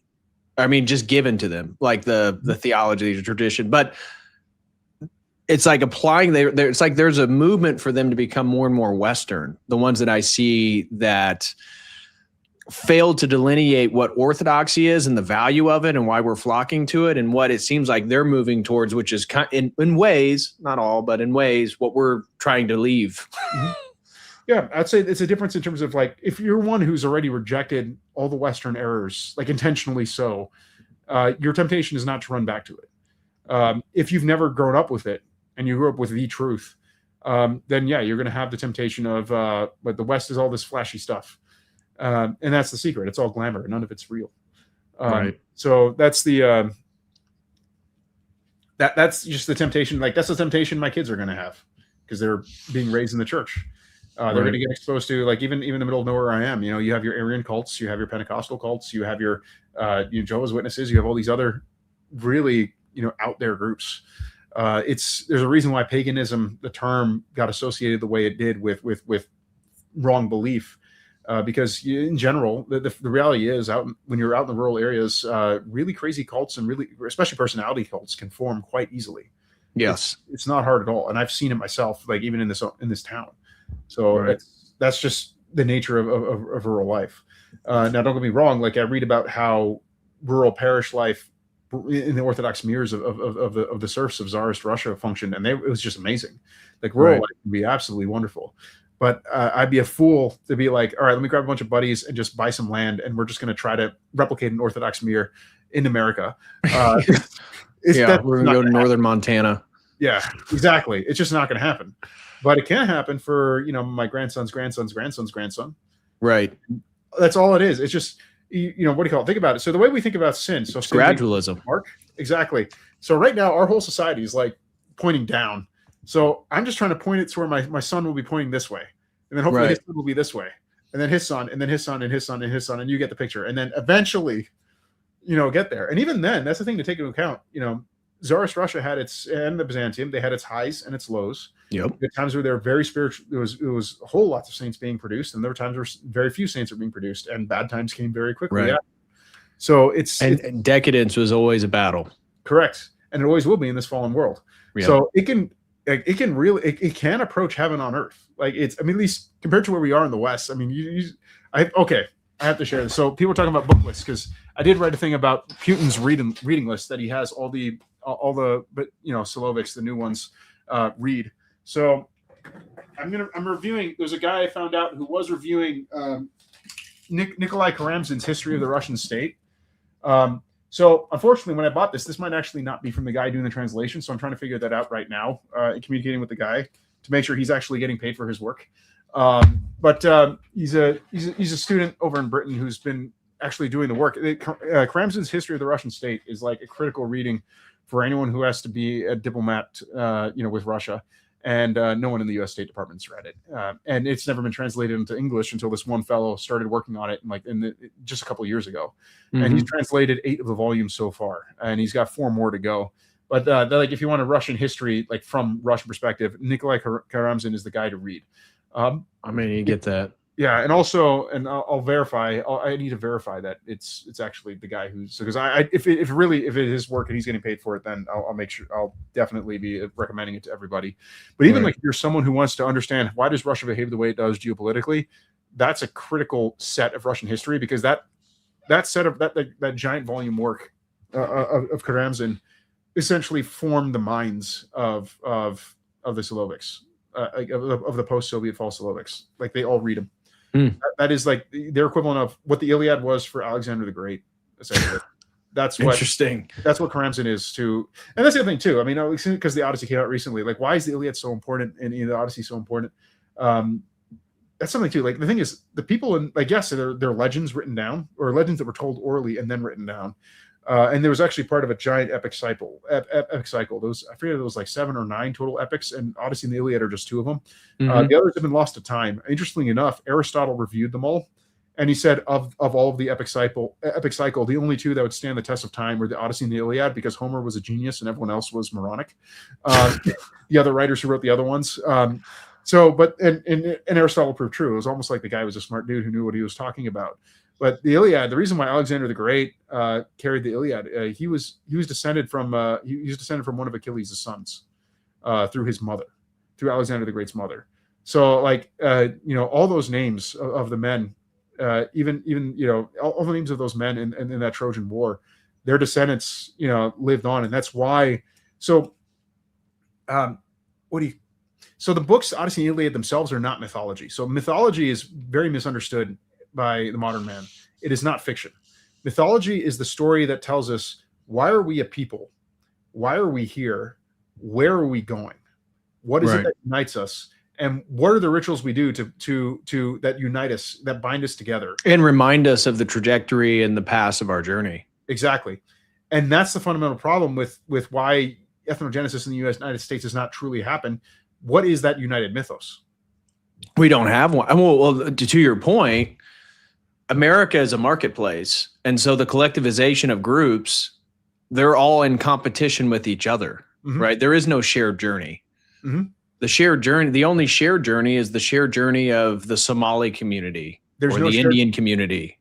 Yeah, like there is no shared journey. And there's no shared rituals, because it was anti-ritual. Nonconformist Protestantism was anti-ritual. Right. And I'll defer to Father Stephen DeYoung here, because in one of the transcripts that came up where he talked about how he was at a thing for a hospital for end-of-life care. And so you had a mom, you had a rabbi, you had a Buddhist monk, I think it was, and then himself, and then a couple, an evangelical Presbyterian. And the Buddhist monk, the imam, and the rabbi, they all had last rites. They all have a thing for preparing for death. And, Father Stephen DeYoung, of course, also has that. And, in the evangelical pastors, they didn't have that.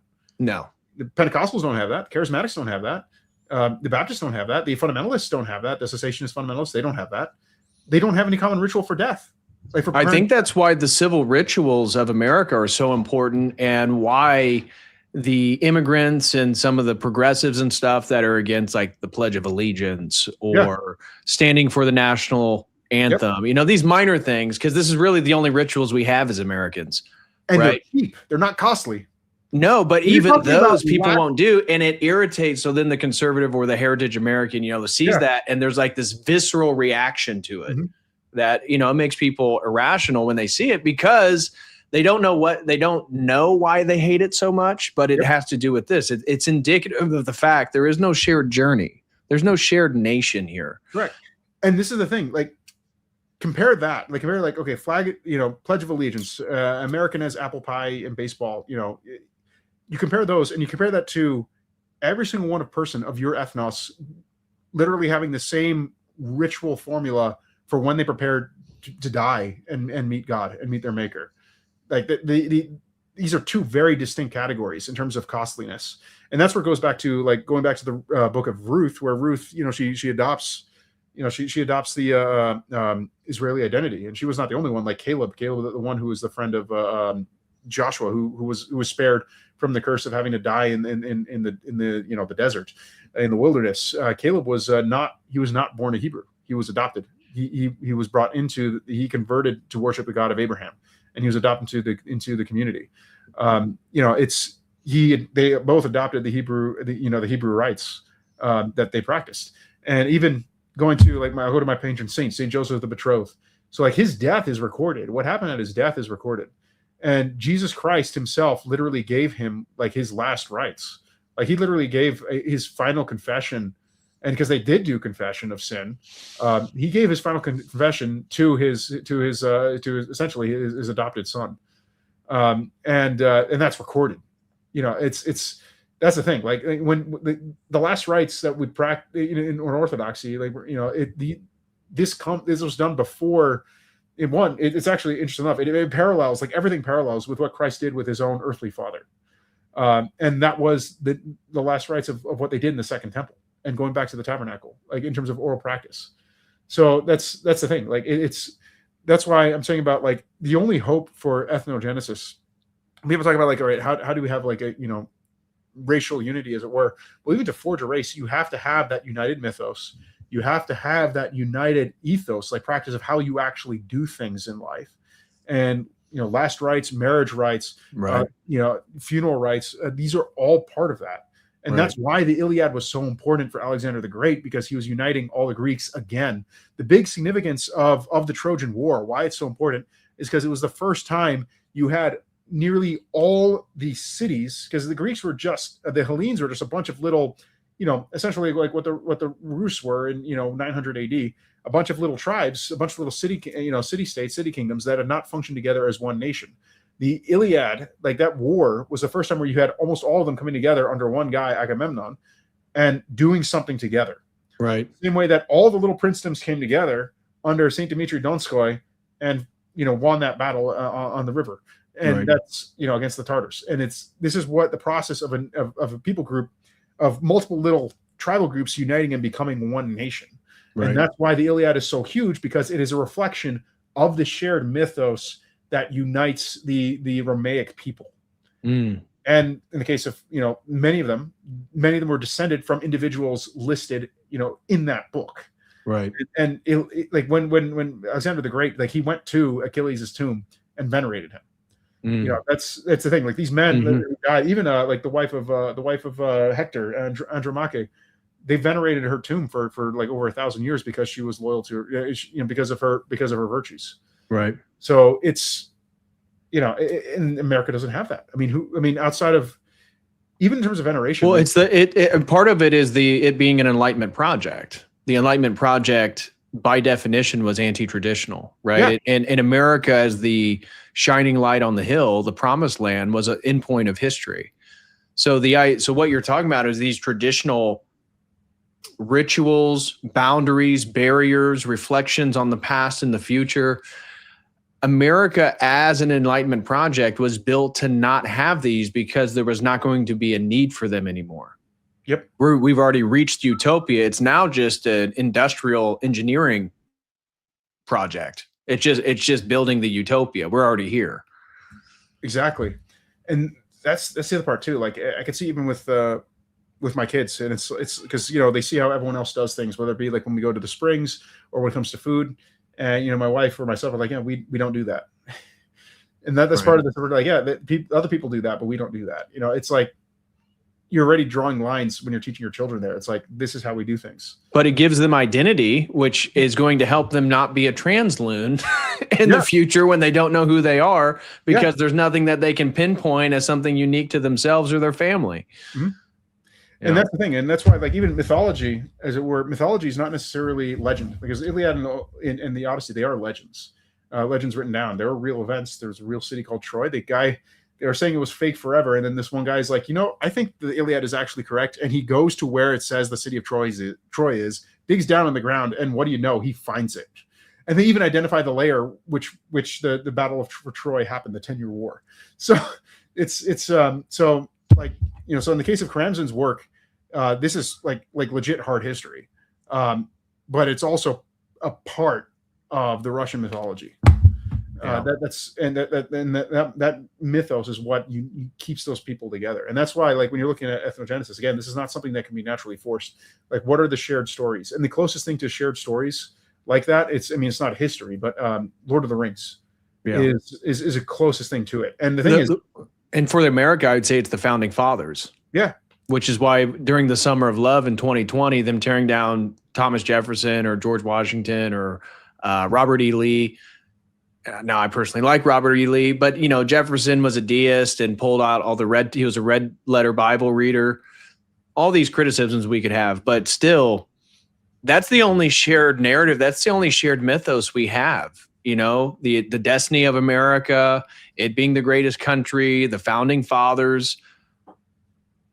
Without the cowboy, I brought this up, that the last American archetype, and this really was submitted by watching the World Cup and all the foreigners, the Europeans, come to the United States, is obviously Dallas was hosting. There was one of the centers for hosting the games, and people, what do? They get the cowboy hats, the cowboy boots, and the denim jackets. It's like the cowboy is the last archetype of America. And that's why country music's the most popular music right now in the United States, which it was, 20 years ago, it was thought it was going to die out. And now it's the biggest genre in the US. And this is the crazy thing. Like, where is it the cowboy uniform, the standard Texan cowboy uniform? Where'd they get it from? Like, it's the Tejanos. It's their traditional clothing that they've been wearing for centuries that they got from Andalusia. So that's the thing. There are four groups. I forget the group in Chile, but the Gauchos of Argentina, the Llaneros of Venezuela and Colombia, and the Tejanos, they all plus there's one other group in Chile. I keep forgetting their name because the one I'm the least familiar with, but all of them, all of their forefathers came from like this little dot in Andalusia, like a couple of villages in Andalusia back in Spain. And so they all have the same wear. They all have the same cowboy culture that's very familiar. Like, the great irony is, like, when Mexicans come to migrate to Texas. So Texas, you have about, in the United States as a whole, about 9.5 million Tejanos. And about 7.2 million of them are in Texas. And the rest, because America's had this mass internal migration, you'll find them all over the place. Like, I had a teacher who was a Tejano who grew up in what was Barrow, Alaska, because his dad was an oil guy in Texas, and he moved up to Alaska for the money because it paid well. And so you had a Tejano who was who was born and raised in Alaska. So that even accounted for that. Like, when Mexicans migrate here, so like even like in my town, like there's a Mexican dude and he sticks out like a sore thumb. Like, no one here is going to everyone looks at him. He's Mexican. He does not fit. He does not fit at all like how the other Tejanos look and behave. The irony is, though, I had a coworker who was Argentine, who was a gaucho, like gaucho stock, like literally, like his parents and grandparents were ranch hands. And it's hilarious because as long as he keeps his mouth shut, if he sits down like in like one of the coffee shops or plazas, people will, and he's actually pretty white too, but like, because like most Argentines are, but most Tejanos will think he's actually one of them until he opens his mouth. And then it's like, whoa, your Spanish is weird. Right. And that's what gives him away. So the irony is, like, the only Hispanics who can really like smoothly be absorbed by Tejanos are essentially, the Llaneros, the Gauchos from Argentina, and the other group, their equivalent in Chile. Like those three groups, because also the other part too is that the Tejanos were drawn primarily from Chilean stock. Like that's the other part too, when they're settling Texas, Chile, and the Philippines as well, which is why they're shorter on average because of the Filipino. But the great irony is, like, that cowboy culture comes from people the United States annexed and conquered.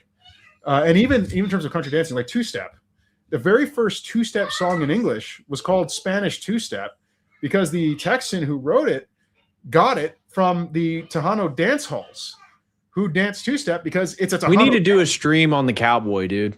Yes. We need to do a stream breaking down the archetype of the cowboy. I did a stream like 2 or 3 years ago on the history of the Wild West, which is really fascinating because all the movies that we think of the Wild West, and I'm sure you already know this, is after the Civil War. So, and then once you get the Model T, it's debated, when does the Wild West end? They say it could be the railroad system. I like to think of it with really like 1916. Because you still had horses and stuff, but with the arrival of the Model T, and then the total transformation of cities towards automobiles, that's really the end of the Wild West. But it's basically a 40-year period. 40, 50 years is all the Wild West, and it's the entire mythos of America. I mean, you look at Yellowstone being the biggest show on television and shows like it. Scott, and I don't disagree. He says pop country isn't country. Be honest. I agree. But yeah, the Jake Worthingtons of the world, Zach Top, look at all the young country musicians. It's moving towards like Hank Williams. It's moving towards like old country music, American country music. Look at the, yes, I know the Morgan Wallens of the world, but it even isn't like Ellie Langley. Isn't she the one that just broke the record for the Billboard #1 song? It was like 16 weeks or something. I forget who she beat. Taylor Swift, I think. She beat Taylor Swift. It's the most successful song, and it's about the boyfriend that chooses the girl from Texas. So my point is, and even with the pop country, the Morgan Whalens of the world and that stuff, my point is, why is hip hop music and rap music at a low right now? So you look over, it's really since 2020, for the last 5 years, hip hop music and rap music is actually, for example, I think it was the first time that there's not even a rap song in the top like 30 songs in the US right now. So, and I don't know if it's right now, but there was a period recently, it was the first time in like 30 or 40 years that there was no hip hop or rap song. So my point is a general trend. Like your flavor of country music, I will grant you the Jake Worthington, Zach Top is much more old school country music. But like Morgan Wallen's like one of the biggest male artists in the United States right now. Didn't he win like Musician of the Year like 2 years in a row or something? So my point is, why is it that the younger generation and the cultural energy right now is behind country music, whether it be the pop, rap, country music, whether it be the old school country music, whether it just be the country aesthetic? And when you watch the Europeans come here, what's the one thing like Holland from Norway? His whole thing was getting multiple cowboy hats, getting different colored cowboy boots, and taking all that stuff back with him and then wearing it in Europe.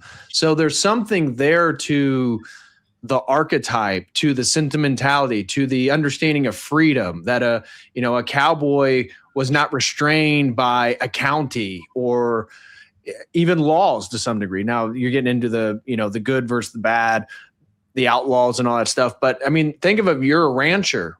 Your only limitation is the contract you have, unless you own the cattle. Your only limitation is the contract you have to move the cattle from, Texas to Wyoming or South Dakota or Colorado, wherever you're going with it. That's it. Your life is totally self-sufficient. You're out in nature. You're dealing with animals. You're fighting off Indians. You may have to kill someone. And I think there's like this longing for that in the American spirit, because what America, I guess, strove to be in this Enlightenment project, in ways, and I don't mean to overly generalize, but in ways the cowboy is the fulfillment of. You know what I mean? Yep. And the thing is, the way that the American cowboy it is, I mean, part of why the cowboy is so much associated with the firearms and everything is, I wrote on Texas, Louisiana, and the role of Bernardo del Galvez in the American Revolutionary War months ago. But at some point I need to cover his role in the Apache Wars in Texas. But the rancheros here, they were in constant combat with the Apaches, and that's why the cowboy class is also a warrior class at the same time. Yep. And it's because of that, decades and decades and decades of conflict, in particular with the Apaches. I mean, they were also war with the Comanche, but the Comanche made peace, and the Comanche, unlike the Apache, were not just they were very brutal. They were very savage, but they took the men of their word thing very, very seriously. Right. They like you had Comanche like chieftains who would rather commit suicide than break a treaty. So like it's very interesting. There are elements of them that seem very Japanese, which I find to be interesting because of where they come from. The Native Americans, where they come from. But the crazy thing is, like, it's also the cowboy culture. Like, ironically, it's because of the Tejanos. That's why Texas and Dixie are two different things, because Texas was settled by a bunch of primarily backcountry boys from Tennessee, Yes. Scotch Irish. Yep. I came in, and there's some very prominent Scotch Irish families who settled here, and their names, they built a couple towns around here. One of them bears their name, and there are many locations that bears their name. And my wife is friends with a couple of the women who are part of that family, and absolutely wonderful extended family. But the reason why these Scotch Irish here are different and distinct from Dixie is because of that Tejano influence. Right. And that's also why like Texas was never like it was never Mexican, because Mexicans and Tejanos were distinct from each other. Like to the naked eye, they were distinct 350 years ago. You had a Franciscan monk whose work I need to get my hands on, who literally wrote an ethnography of Tejanos here in Texas, and before the independence movements and everything. And so it's that's why like the whole Reconquista claims of the Raza Cosmica is a complete and total joke, because it's like, yeah, these 9.5 million Tejanos, they're not Mexican. They were never Mexican. Their ancestors were not Mexican. They were a distinct ethnic group, even in the eyes of the Spanish crown, for the entire imperial period. And even like New Mexico, same deal. Like when Mexico assigned a governor to rule New Mexico, the New Mexicans killed him and put in their own guy. And when the Mexicans broke the treaty with the Comanche, kicking off the Mexican-Comanche War, the Mexico City ordered the New Mexicans to go to war with the Comanche. And the governor responded, who had previously, I forget the name of the rebellion, but who overthrew the guy that Mexico City installed. They're like, no, we didn't break any treaty with the Comanche. We're going to just live in peace and let you guys get effed. And that's what happened. Right. And that's why the Mexico City brought in American Masons, because they were losing to the Comanche. They had no other way to repopulate the countryside. Interesting. And this is the crazy thing, too. The Comanche, being men of their word, they went past Tejano towns and territory into Mexico to go F up the Mexicans. So to the Comanche, they themselves considered Mexicans, Tejanos, and New Mexicans as three different peoples. They had signed treaties, with each one, and the Mexicans broke theirs. So they punished the Mexicans for being liars, but they didn't touch the Tejanos and they didn't touch the New Mexicans. Right. So anyway, that's why like Comanche are fascinating people. Absolutely. Yeah, we need to do a stream on the cowboy, and I gotta just clear things up. Everybody was talking then about different country. Yes, Lucas Nelson, the son of Woody Nelson, pretty solid musician. I was skeptical when someone first told me I need to listen to Lucas Nelson. I was like, what? The son of Woody Nelson, like, okay, he probably was born into it. No, he's actually pretty good. Tyler Childress, Sturgill Simpson, Charlie Crockett, all those different guys. I'm down with it. So if you guys want to know a little bit. So, and then Ilya said, in my opinion, it's an identity issue regarding the cowboy. Well, it is, obviously. Mm-hmm. My point is, what is the identity that people are subconsciously choosing? Yeah. And it has racial undertones. It has historical undertones. It has, ideas about freedom, ideas about American fulfillment. Like there's a lot of stuff you could really unpack the cowboy, and it's definitely related identity. That's what Jose and I were saying, is that there is no shared mythos. There is no shared identity in America. That's the problem. That's why it's failing. It's going to fail. But the cowboy and its resurgence in almost every media and, popular media in our country right now, you can find something that's going to be country related, and it's going to nostalgize that period, just like Yellowstone does. And how many other shows are there like Yellowstone? There's like 2 or 3 that I know are super popular right now. And that director who did Yellowstone, I'm blanking on his name, but he's constantly doing like Western themed stuff. So, and then Crispy says, Hank Williams Sr., fight me. Hank Williams, phenomenal. Mm-hmm. Yeah, love Hank Williams. Also, Tanner G, I meant to mention this earlier. He said Florence, Arizona is a good ortho stronghold, and I will second that. I have not been to Florence yet. It's one of Jenny and I would like to go to St. Anthony's and spend time there. And but I would say that's probably the one place that is a stronghold right now. You could say I looked up like what is the highest per capita of Orthodox Christians in the U.S. It's actually outside of the Antiochian Village in Pennsylvania. Yep. We could begin to build one there. More people flock towards the Antiochian Village. I think that's in northern Pennsylvania. Mm-hmm. And there we at least have 2 places in the U.S. to start from. Ideally, in my mind, when we've brainstormed it in the Logos Academy, it's, a couple on the East Coast, a few in the Midwest, the South, the Southwest, and then the mountain areas. And then probably places on the West Coast. I mean, even though it's so liberal, whether you go into California, Oregon, or Washington, there's so many good Orthodox people I know that live in those states. So, and then the profound being said, I'm in Arizona. I hate it here because of the desert, but it is pretty decent for orthodoxy. And then followed up with, now the prophecies of the saints from the last 5+ years seem so much more likely when Jose puts the economic factors like that. That was when you were talking about the economics dire situation the U.S. is in. Mm-hmm. The Bombasticus throws in 10. Shout out to you, my brother. He says, I wouldn't put my money on China. As soon as shit hits the fan, they will go down. China's economy is a bubble waiting to explode, and the eternal issues will worsen. The CCP are very treacherous. Now, before you say anything, Jose, because I already know.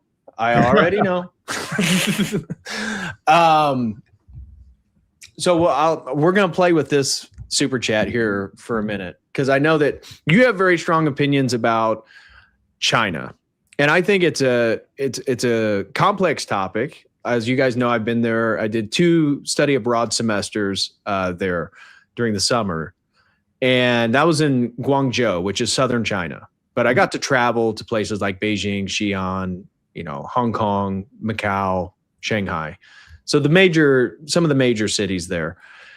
And you are one that does not believe in the social credit score. And I'm curious, and we can hash this out now. Now, from when I was there, and I was there the summers of 2011, 2012, they already have. So it depends on how we're going to define the social credit score and what we mean by it. The way that I refer, because I refer to the CCP as having a type of social credit score. And my point is, even when I was there are serious surveillance, we can put it.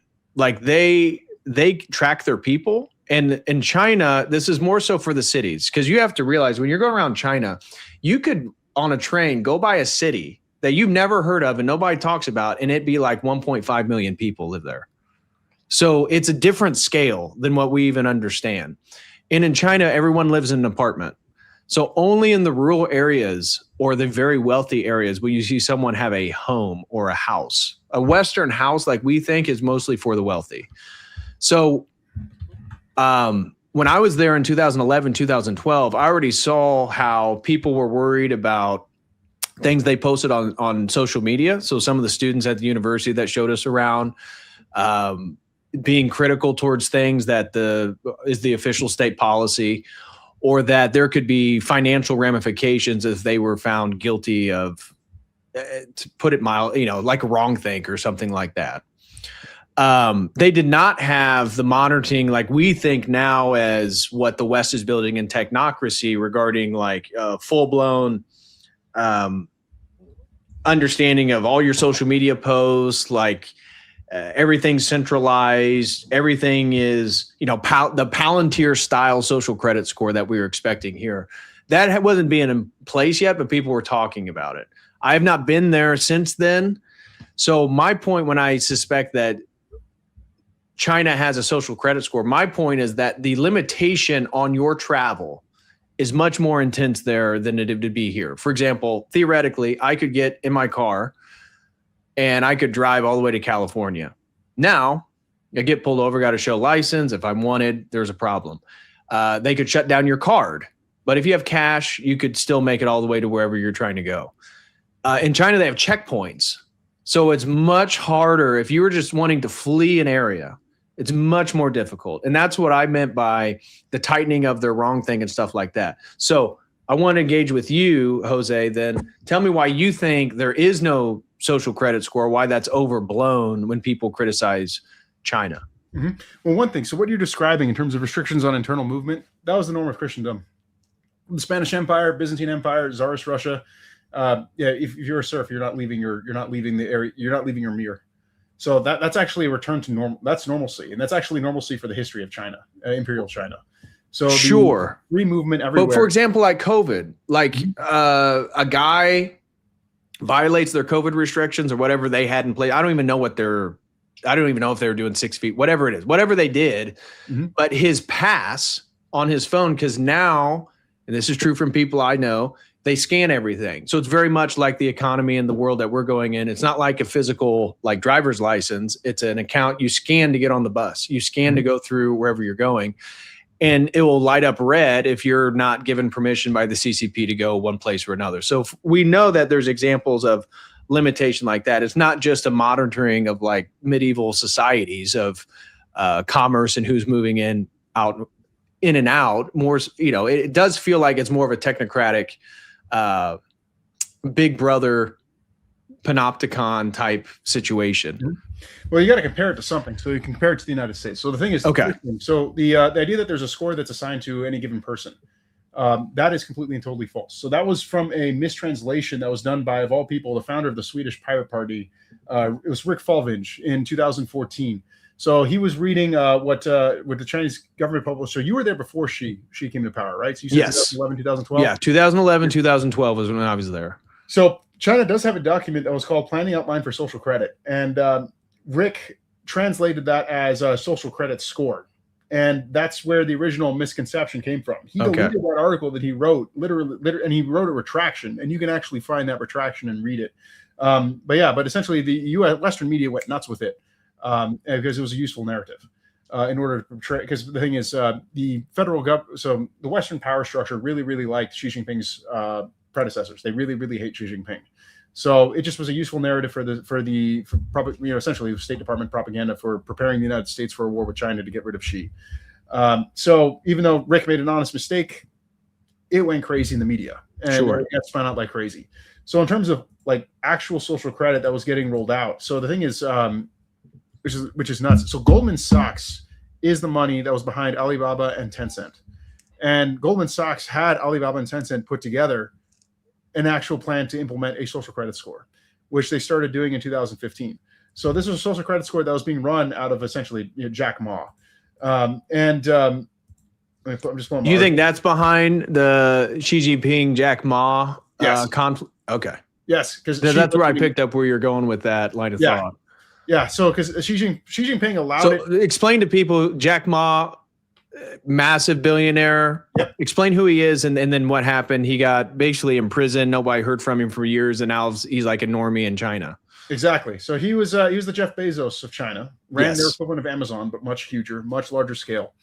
He was able to build that with financing capital from Goldman Sachs, and he was a man who did whatever Goldman Sachs told him to. So very useful in that regard for the Western power structure. So the United States is very interested, or not the United States, I should be more accurate. Bank of International Settlements, the people who own that, are very, very interested in internally controlling China because, unfortunately, the Chinese did this thing where they nationalized their banks. So the CPC actually has direct control of their banks. No other state, like Russia, hasn't even done that yet, although they're probably going to do it at some point. The only other states that have essentially a central bank that isn't controlled by the Bank of International Settlement is right now Iran and North Korea. Besides China. So, which is why the U.S. is hostile to both of those states, because the United States just does whatever the Bank of International Settlements wants, or rather the owners of the BIS want. So on the global stage. So so Alibaba and Tencent were tying together and creating a scoring system, essentially spying on everybody who are using Alibaba, who are using all of Tencent's chips, et cetera, and everything that they produce, and trying to put together a unified score that could be assigned to every single person. So that way, Goldman Sachs could then influence what any given Chinese individual can do. This resulted in, and Xi Jinping allowed this to happen for some time. And this is actually in his first volume. I have his first volume up there, where he says, when you're running an autocracy, you don't have the same level of freedom as you do in a democracy. In a democracy, you can do, as a ruler, you can do whatever you want. Because when the people complain, you can just tell them they can go vote differently next time. And they will go vote differently next time. And then you just keep doing what you're doing, because the people they vote for are not the ones making the decisions. Right. So, and his explicit words, he's like, autocrats do not have this luxury that democracies do.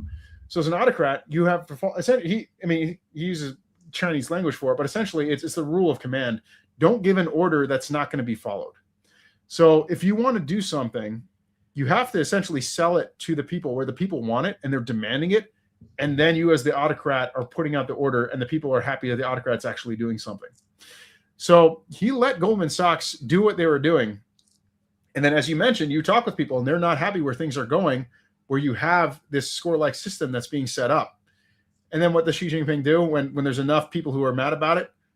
Then he arrests Jack Ma, the richest guy, in China, throws him in prison, does whatever with him in behind closed doors. Yeah, nobody knows. Exactly. And then also he arrests a bunch of other executives, all who were working for firms that were funded by Goldman Sachs. And then all of a sudden, all these companies that Goldman Sachs had been building up in China to be their own power base in China to influence, internal politics, all of them are now no longer taking orders from Goldman Sachs the way they were before. Right. Which is also why the hostility towards Xi has skyrocketed even higher. I don't find any criticism there. I could totally see that. I've never connected Jack Ma with the credit score system, so that was interesting. That translation issue that you brought up, I wasn't familiar with that. But no doubt that Xi Jinping would be using some of that infrastructure, whether it be Goldman Sachs or not. And in my head, I really don't even think when I think of the future and technocracy, whether it be Western central bank backed or CCP or, pick whatever person you want to say is building it, it's eventually all going to come together as one. So, and the idea that the West would back the social credit score or social credit system that was trying to be implemented under Mao. Mao's revolution was funded by the West. Lenin's revolution was funded by the West. That's that's rigmarole standard operation for Western central banks. So that makes total sense. And I could totally see Xi Jinping also trying to disconnect the Western tentacles inside China to gain more control for himself as well. And I definitely, having been to China, when I hear people like Peter, what's the dude? Peter, he does the geopolitics stuff. I did a stream making fun of him and James Lindsay. Peter Zion. Zion, okay. Yeah. You know who I'm talking about? No, I don't. Oh my gosh. He's big. I mean, gets paid by like our institutions, massive influence.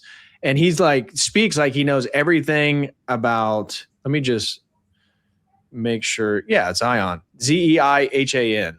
Guy looks like this. Okay. You ever seen this guy?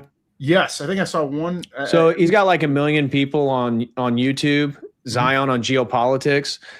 Oh my God, dude. It's like Kramer with the stock market. Yeah. You know how the reverse Kramer or inverse Kramer, how you can bet in the opposite to whatever he says and you make more money. Yep. Peter Zion gets funded by our governmental institutions, the Fortune 500 companies, and he goes to give people speeches on, the state of the world and what's going to happen moving forward. His big line of thought, which I don't disagree with, is that we have a depopulation problem.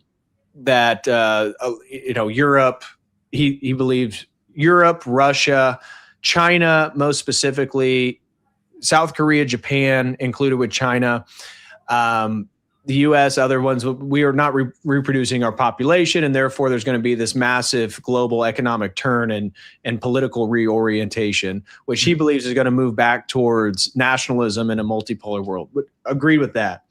But when it comes to Ukraine or Iran or Russia, whatever, it's the official narrative. And his thing is that the CCP is so inept and that Xi Jinping is surrounded by sycophants to such a degree that he has no grasp on the reality of the situation, and that China's limited energy access and their dependency upon other nations for their industry, the reduction in their population, what's going to happen over a generation. I'm going to let you respond. I'm going to let you respond. No, there's so much I would love shredding. And so, but this is his argument, right? Yeah. And then so their energy dependence upon these other nations, the manpower problem in regards to their lack of reproduction of the population. This is why they've extended the child policy to 3, I think. And the ineptitude of Xi Jinping not grooming a successor for him because he is so worried, like Stalin or, Lenin kind of groomed Stalin in a way, but Stalin made sure nobody was set to become leader after him. Yep. And so he equates that with what Xi Jinping is doing right now. So, what are your thoughts on all that? That's Peter Zion. Yeah, the latter thing is Xi hasn't picked a successor, but the Politburo is the one that selects, and they do have people in the pipeline. But I'm actually going to straight up read something I wrote yesterday because it addresses the whole the CPC has no long-sighted. These are people who make 100-year plans. For sure. I'm going to straight read an article that's coming out in September, just because it's that far off. But like, do you understand how the Politburo actually thinks and functions and plans? So the illiterati ruling the American empire believed that the Chinese petroleum reserves served the same purpose as the United States, to keep things going and maintaining political stability during energy disruptions and supply from American chicanery right. in the Middle East. This is the narrative right now with the Iran war, that China was able to keep oil prices low inside domestically because their petroleum reserve is so large. I think it's one of the largest in the world. Yep. So despite being that large, so going back with the article, China having about 120 days buffer. Like that's how, even though it's the largest, it's not that much in terms of actual buffer. But that's projecting full-blown utilization and dependence on it. Correct. Yeah, would collapse from a supply constraint after that time period ended. One can reasonably theorize that the Americans, in their continuing failure in Iran, hoped at least China would go down first before the United States. Wall Street Journal opinion pieces blatantly attest to this. Given that China has passed the 120-day mark and is still doing okay, what strategic details did the illiterati miss? So one, Iran let China go through, as did the Houthis in the Red Sea. Right. Two, the American Navy, despite being the blue water king, cannot run a successful blockade of Hormuz to stop Chinese shipping.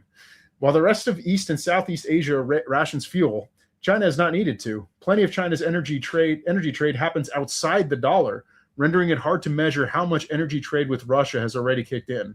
A deeper strategic reason lies underneath these events. China pushed hard both into thorium production plants that will go live for its grid in 4 years, as well as coal liquefaction, the process the Wehrmacht depended on to keep their tanks rolling after the loss of the Romanian oil fields. They're not merely turning coal into fuel, but also chemical fertilizers, sulfuric acid, that prior to the current war flowed freely through Hormuz. Right. So the Politburo planned decades ago for this eventuality, indicating they knew that the Anglo-American response would be to them purging the corrupt from their government, indicating also that Xi Jinping arose after a sufficient grouping of the Chinese elite laid down the groundwork for his rise. So his rise was not an accident, essentially. A ton of resources went to both thorium and coal liquefaction to unlock the power sitting in the deserts of Xinjiang. With the groundwork done, the war in Iran by Washington gave the Politburo the opportunity to immediately turn on all the tech and all the infrastructure they built out to replace foreign dependency with autarkic solutions.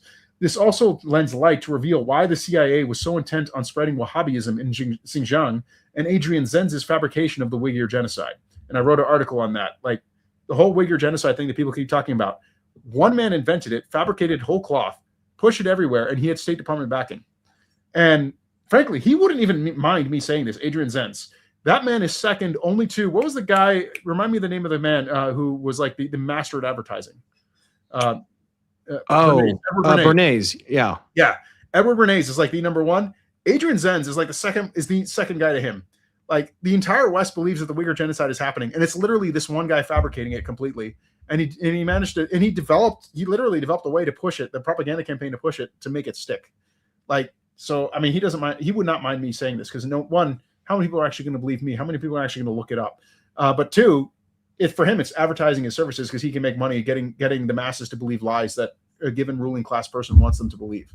So for him, it's free advertising that I'm giving. At the same time, I don't discount all that, but having known Uyghurs, the Han are not super, hospitable to them either, because they have their own autonomous province there in Western China. Yep. And I knew some people in college here in Indianapolis that were Uyghurs. So for those of you who don't know, the Uyghurs are like Chinese mixed with Turk nomadic groups and are Muslim. So imagine a mixture of like, Turkmenistan with China.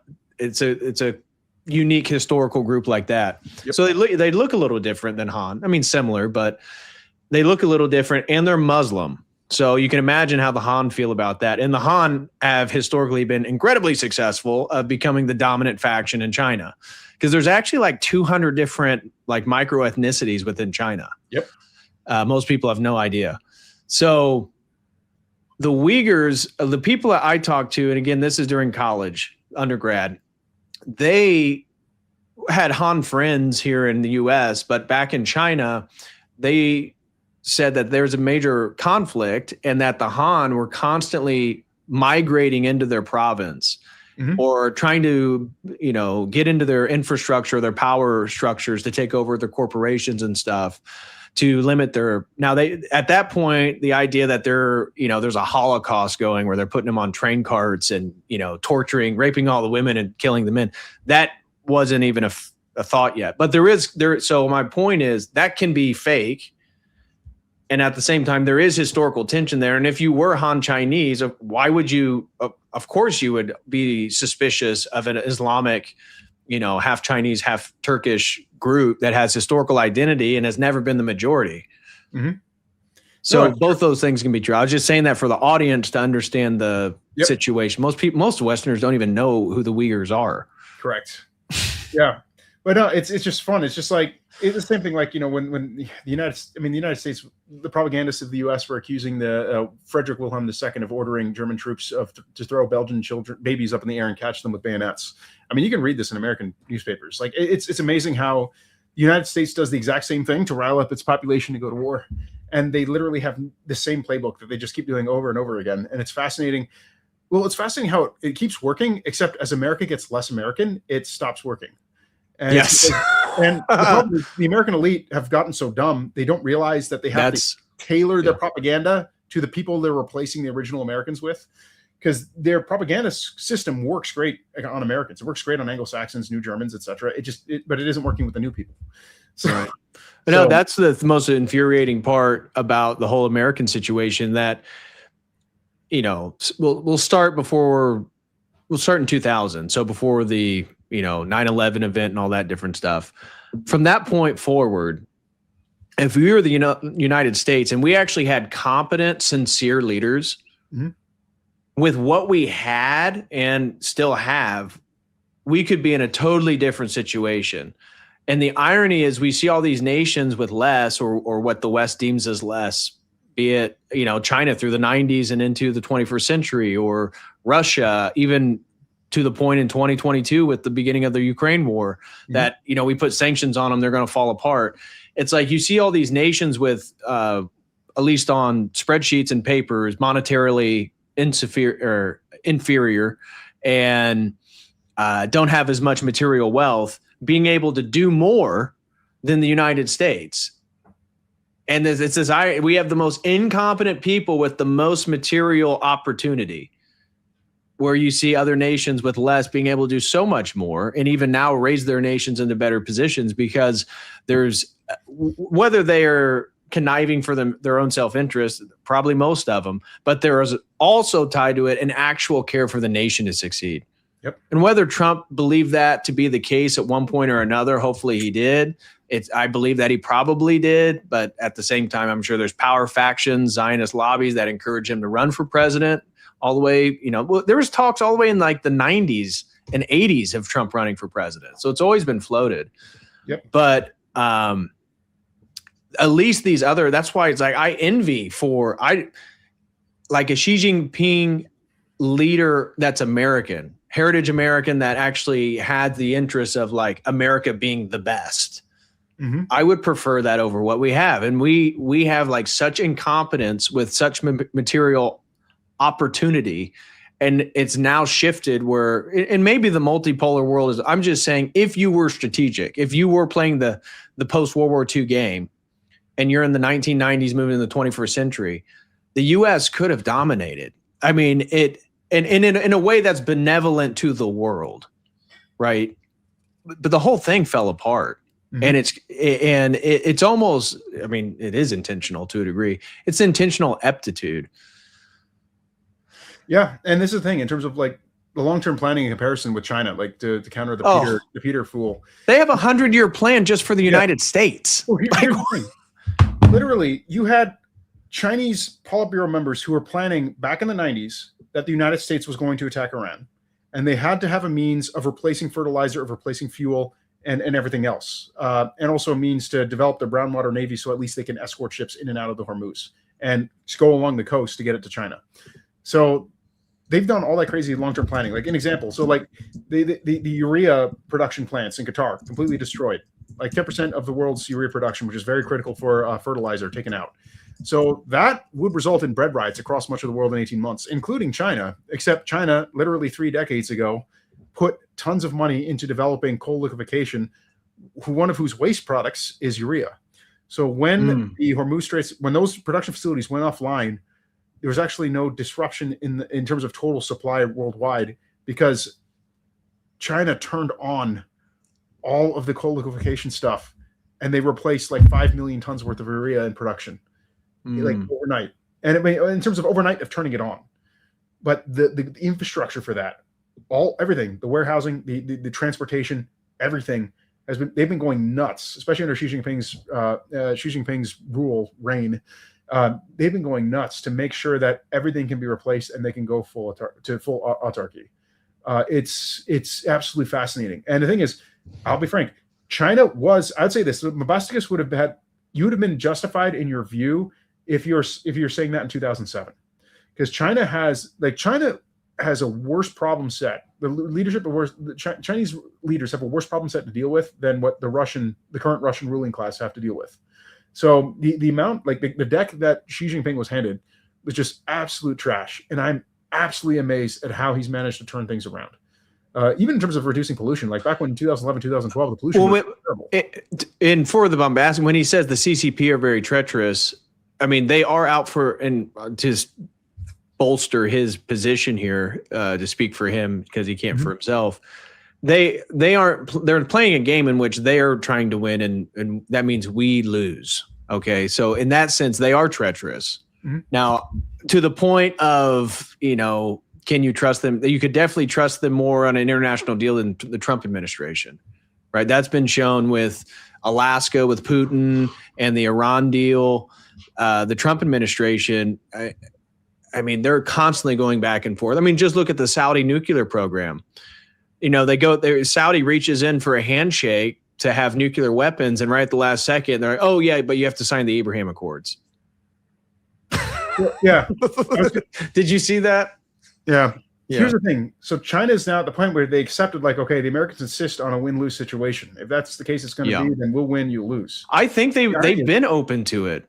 Again, it's just the U.S. has to accept a multipolar world, and it's to the point it's going there whether they want to or not, and that's why it seems like the U.S. is drowning and it just keeps flailing around instead of, stay calm and do what you need to do to survive. Yep. So this is the crazy thing. So China actually wants America to win. They want America to reindustrialize because they're sick and tired of Xi is not interested in stacking more treasury bonds. He doesn't need them anymore because they are going to be energy independent. The only reason you stack treasury bonds is so you can buy oil. And if you achieve energy independence, like through the energy policy that he's going through, and he's going to achieve it like in like literally within a decade, you don't need to be stacking treasury bonds. And they still want to maintain trade with the US. So if you can't trade for treasury bonds, what is it they want to trade for? If they don't want dollars, they want real goods. So the thing is, there has been a push, especially with the MAGA thing, for pushing for legislation at the state level to prevent Chinese investment. So Wisconsin, really interesting. Wisconsin, they were pushing that, and they had massive pushback. And where it came from back was the American working class, specifically the loggers, the paper mill peoples, etc. So all the mills. I have a buddy in New Hampshire who actually lived through this. All the milling industry in the United States, the lumber industry in the United States was wholly financialized by private equity out of Wall Street. And yes, a lot of them were Jews. And they we love Israel here. No, I totally love it. And frankly, what these Israelis did, it did boost GDP. They financialized all these lumber mills and sold them for parts off to China. And here's the thing. Of course it did. Yeah. Just like when they stole our military secrets and then sold them to China. Exactly. So in the case of Wisconsin, mass unemployment, people who had no jobs, nothing, towns dead, gone. What does China do under Xi Jinping? They intentionally invest in trying to rebuild the paper mill industry in Wisconsin. Like they put a lot of money into it and provided tons and tons of jobs. So much so that you have these rural like Republicans who are protesting their Republican MAGA candidates. Like, no, you cannot ban Chinese investment because that'll kill all the towns again. Because that's the thing, Wall Street sucks and destroys. That's what Wall Street does. Right. China was building up the paper mill industry. And so people are like, well, wait a minute, why would China do that? So I don't know if anyone in the audience has ever played Victoria 2 or Victoria 3 or the Victoria games in general of Paradox Interactive. If you play as China in the 19th century, the one thing you notice in terms of the industrial part of that game is China does not have enough wood supplies for its own needs. And it actually can never have enough wood supplies for its own needs. So, but America has tons of wood.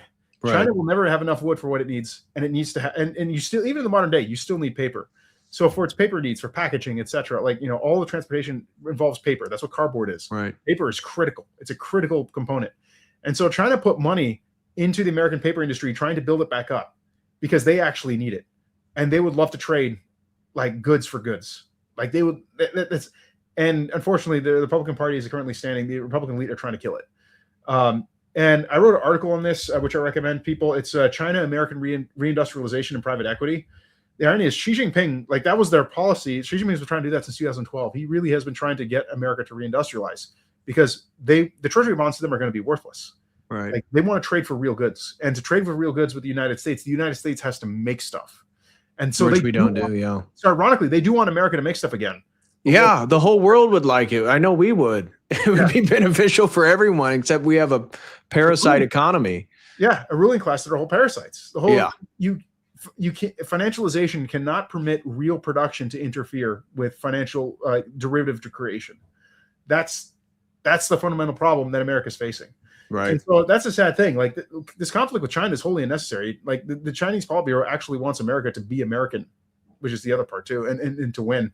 But the American elite don't want that. Right. So, and it's not just the Jewish section of the American elite who hate the American people. Newsom, he hates Americans. Like this. Of course he does. He's paid to. Yeah. Like that's the thing. Like even among the American ruling class, emotionally, the people who should really care. I mean, even like if I take Kelsey, yeah, exactly. We don't have sympathetic elites. Yeah. Right there. And maybe that's part of the American mentality of the fracturing and collectivization of groups, right? So because America doesn't have an ethnic identity, it only has a class identity in many regards. Mm-hmm. And so those like Newsom who come from essentially American, upper class through, over a century, really. So decades. Yep. They view themselves as not like totally separate from the average American, where I'm born in the Midwest. In my mind, the people who look like me, like we're all Americans. And that's what I tell people. And I know like 20 years ago, people looked at me like I'm crazy, but I tell people like, if your racial identity is your uniform, your skin color, you're going to fail because you don't have a real ethnos. Like what are the rituals that bind you? Exactly. Like, a jersey. That's why I think the whole white category, and this is where I would agree with E. Michael Jones, that the category of whiteness is a psyop itself. Yep. You know what I'm saying? In the sense that you're categorizing like unique European, because really it does disservice to the uniqueness of Europe. Mm-hmm. Because it categorizes something based on the phenotype that rejects the entire cultural, historical, linguistic, religious element to a people group. And so if everything's white, black, brown, yellow, well, then nobody's really anything. It's the perfect globalist psyop. Yeah. And the thing is like, so there is a real category of race, but it's not skin tone. Like it's Dixie, like Dixie was and is its own, that's a people group. The Puritan stock, New Englanders, that's a people group. Right. The Pennsylvania Dutch, I mean, the Amish, they are a people group. Like they have their own traditions, etc. Like you have boundaries of what that people What was the one I was looking at your Substack? And the ethnic distribution of people in America, I think Heritage American Empire. There was like, no, but where I'm from, my people, mm-hmm. Like parts of Kentucky and Indiana, at least going back, let's say 3-4 generations, it was like extended Appalachia or what was the category? I don't think it was extended, but that was the idea, like Appalachia and then extended almost all the way to northern Texas. Yeah, that's the internal migration one. Yeah, that's the internal migration and culture degradation article I wrote. Yeah, the regional cultures. And that one is the Midlands. That's what that map put it as the Midlands. So that's mostly where, especially my mom's side. My mom's side comes from those people because it's like multiple generations It's like they've been moving away from the Appalachian Mountains for like generations, where you know, like her parents were from like Kentucky, and their parents were like closer to, I don't know, West Virginia or something. I don't know. Yep. And the last part for Bombasticus with his, you know, in terms of the China's economy is a bubble waiting to explode. So unlike America, Xi Jinping has, for the last several years, has intentionally been deflating the Chinese economy, deflating all the bubbles, and allowing the shadow banks to fail and not bail them out. Does America have an elite who would do that? I mean, you can see the consequence. Hey, send me the link of that article. I'm going to show the audience the map real quick, just so they can have a reference to what we were. Yeah. So this is the link. Yeah. So literally right now, so this is the fun part. This is what I like to throw at the my Bitcoin bros and Austrian economists and on others who think they know what money is. Because like, you know, money printing, you know, money printer go burr means inflation. All right, China for the last essentially several years, almost like half a decade-ish, they've been printing money faster than the United States at twice the speed, and they've had deflation for years. Like PPI deflation, CPI also deflation. Like they've had deflation in housing prices. Why? How is it that you can have money printer go burr and you have a crash in prices consistently over years? And if you can't answer that question, then your theory of monetary theory is false, because if it cannot explain that, then your theory is not describing reality. The fact is, there is a way that can happen. And I gave a clue before. The shadow banks, he's allowing them to fail. Their balance sheets are going away. And that gets into what is fiat currency, what is debt money, how does it work and operate. There is a way out of the debt-based dollar, and she is actively doing it, which is the other reason why he and the entire elite at this point in China are so hated by the Western Empire, because he's intentionally trying to create an alternative to the Bank of International Settlements and show the world, hey, you can actually do something that's not based on usury. Mm-hmm. And I'll point out, he did actually put a lot of money into Bitcoin. So China was building tons of miners up until I don't remember. I wrote an article on it, long one, but either 2021 or 2022 is when she put out the order to shut down all the Bitcoin miners. But China was actually putting in money into Bitcoin. They were experimenting with Bitcoin, and there was a point where firms which the CPC controlled was 72% of all Chinese mining, of all mining of Bitcoin as a whole. So what happens when you control 72% of all the mining of Bitcoin? You could break it. She never did, even though he had the power. And he gave up that power intentionally, where he ordered all of them to be shut down, and they all shut down overnight, or within a couple months, but which is overnight in the long scheme of things. And he abandoned Bitcoin. Why? Because Bitcoin was not solving the problem. It was not giving them the key to break from the Bank of International Settlement system. Right. Another strategy. Now, I'm not anti-Bitcoin. Like, Bitcoin can be a fantastic thing for an individual. It does not work for states, because think how money works. What you need in currency changes radically between an individual who's trying to preserve his purchasing power and preserve something for his future generations to hand down to his children. Like Jay, for example, has talked about that, and that's very correct. That's actually, you want to do that, and Bitcoin can do that. It is a means that could do that potentially for an individual. But when you are the state, you have the army, you are the customs enforcement, you are, like in the case of China, they actually nationalized the bank, so you have the bank. Right. You suddenly can do things way, way cheaper and way more efficiently than what Bitcoin offers you as a state. And that's why, what do you call it? Like, I do see Bitcoin having a future, but its future is going to be much different than what the Bitcoin enthusiasts think it's going to be. Nor is it going to be, and also it's not going to be the, I guess we say the doomers who are like, it's not going to amount to anything. That is also a false view. Bitcoin's fundamental value in terms of its use is the ability to move value, a store of value across state lines without restriction.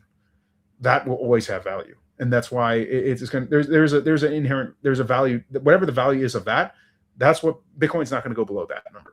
And I have no idea what that number is. Could be 100,000. Could be. Do you think? And I got super chats we need to get to, but I have a question for you real quick. Yep. So, a brief, maybe don't have to go too deep. Okay. But I looked at Bitcoin as a preserver of value, of which, in a position like me and probably everyone in the audience, we don't have tons of money. Yourself, so we have to figure out what to do. Real estate, assets, gold, metals, precious metals, Bitcoin, stocks, whatever it is. Like, which one to do? So I always looked at it as trying to save a little bit and distribute amongst each one. The one that I was wanting to potentially invest in, if I could save up $10,000, was just basically traditional investing for like 20 years with compound interest and not touch it. Now, trying to occupy multiple of these, or betting on the market, whatever, doesn't have to be compound interest, but doing some type of more traditional long-term account where you don't touch it. The whole thing is if the dollar crashes, if the market goes out, like the whole idea here is what's going to save your value of money. And the idea is that Bitcoin, if the dollar goes up, it inflates, the Bitcoin's going to at least have some value that you can, convert into some type of monetary system that's applicable, whether it be another crypto that has a faster block network or blockchain or physical cash. So if the US economy, say the dollar crashes, or say the grid goes out through serious disaster or whatever, how does Bitcoin fare then compared to any other method? So that's the thing. So where Bitcoin would be useful in that scenario, because here's the irony. So George Gammon actually did an experiment where he went down to Argentina where they're having a currency collapse again to see if he could buy stuff in Bitcoin. No one would take his Bitcoin. When he tried buying things in gold, no one would take things in gold. The only thing he could actually buy and transact in was silver. And the only silver that was accepted were minted rounds from a government. So like think Silver Eagles, Mexican Libertads, Canadian Maples. Right. And those you could only buy half the spot value. So if you want to buy groceries and you're buying $40 of groceries, you have to hand over $80 worth of your Silver Eagles, face value, spot value, to get that. So the thing to take into account, if you're going to have an emergency fund if you're going to have like an emergency fund in a state of currency collapse, I can look at currency collapses in Argentina going back for 100 years. You can look at currency collapses, in Africa, elsewhere. So people will buy and sell in silver. People will not buy and sell in gold because it's too big. It's too valuable, and people will kill you for it. So merchants don't want to deal in it because they just put a target on their back.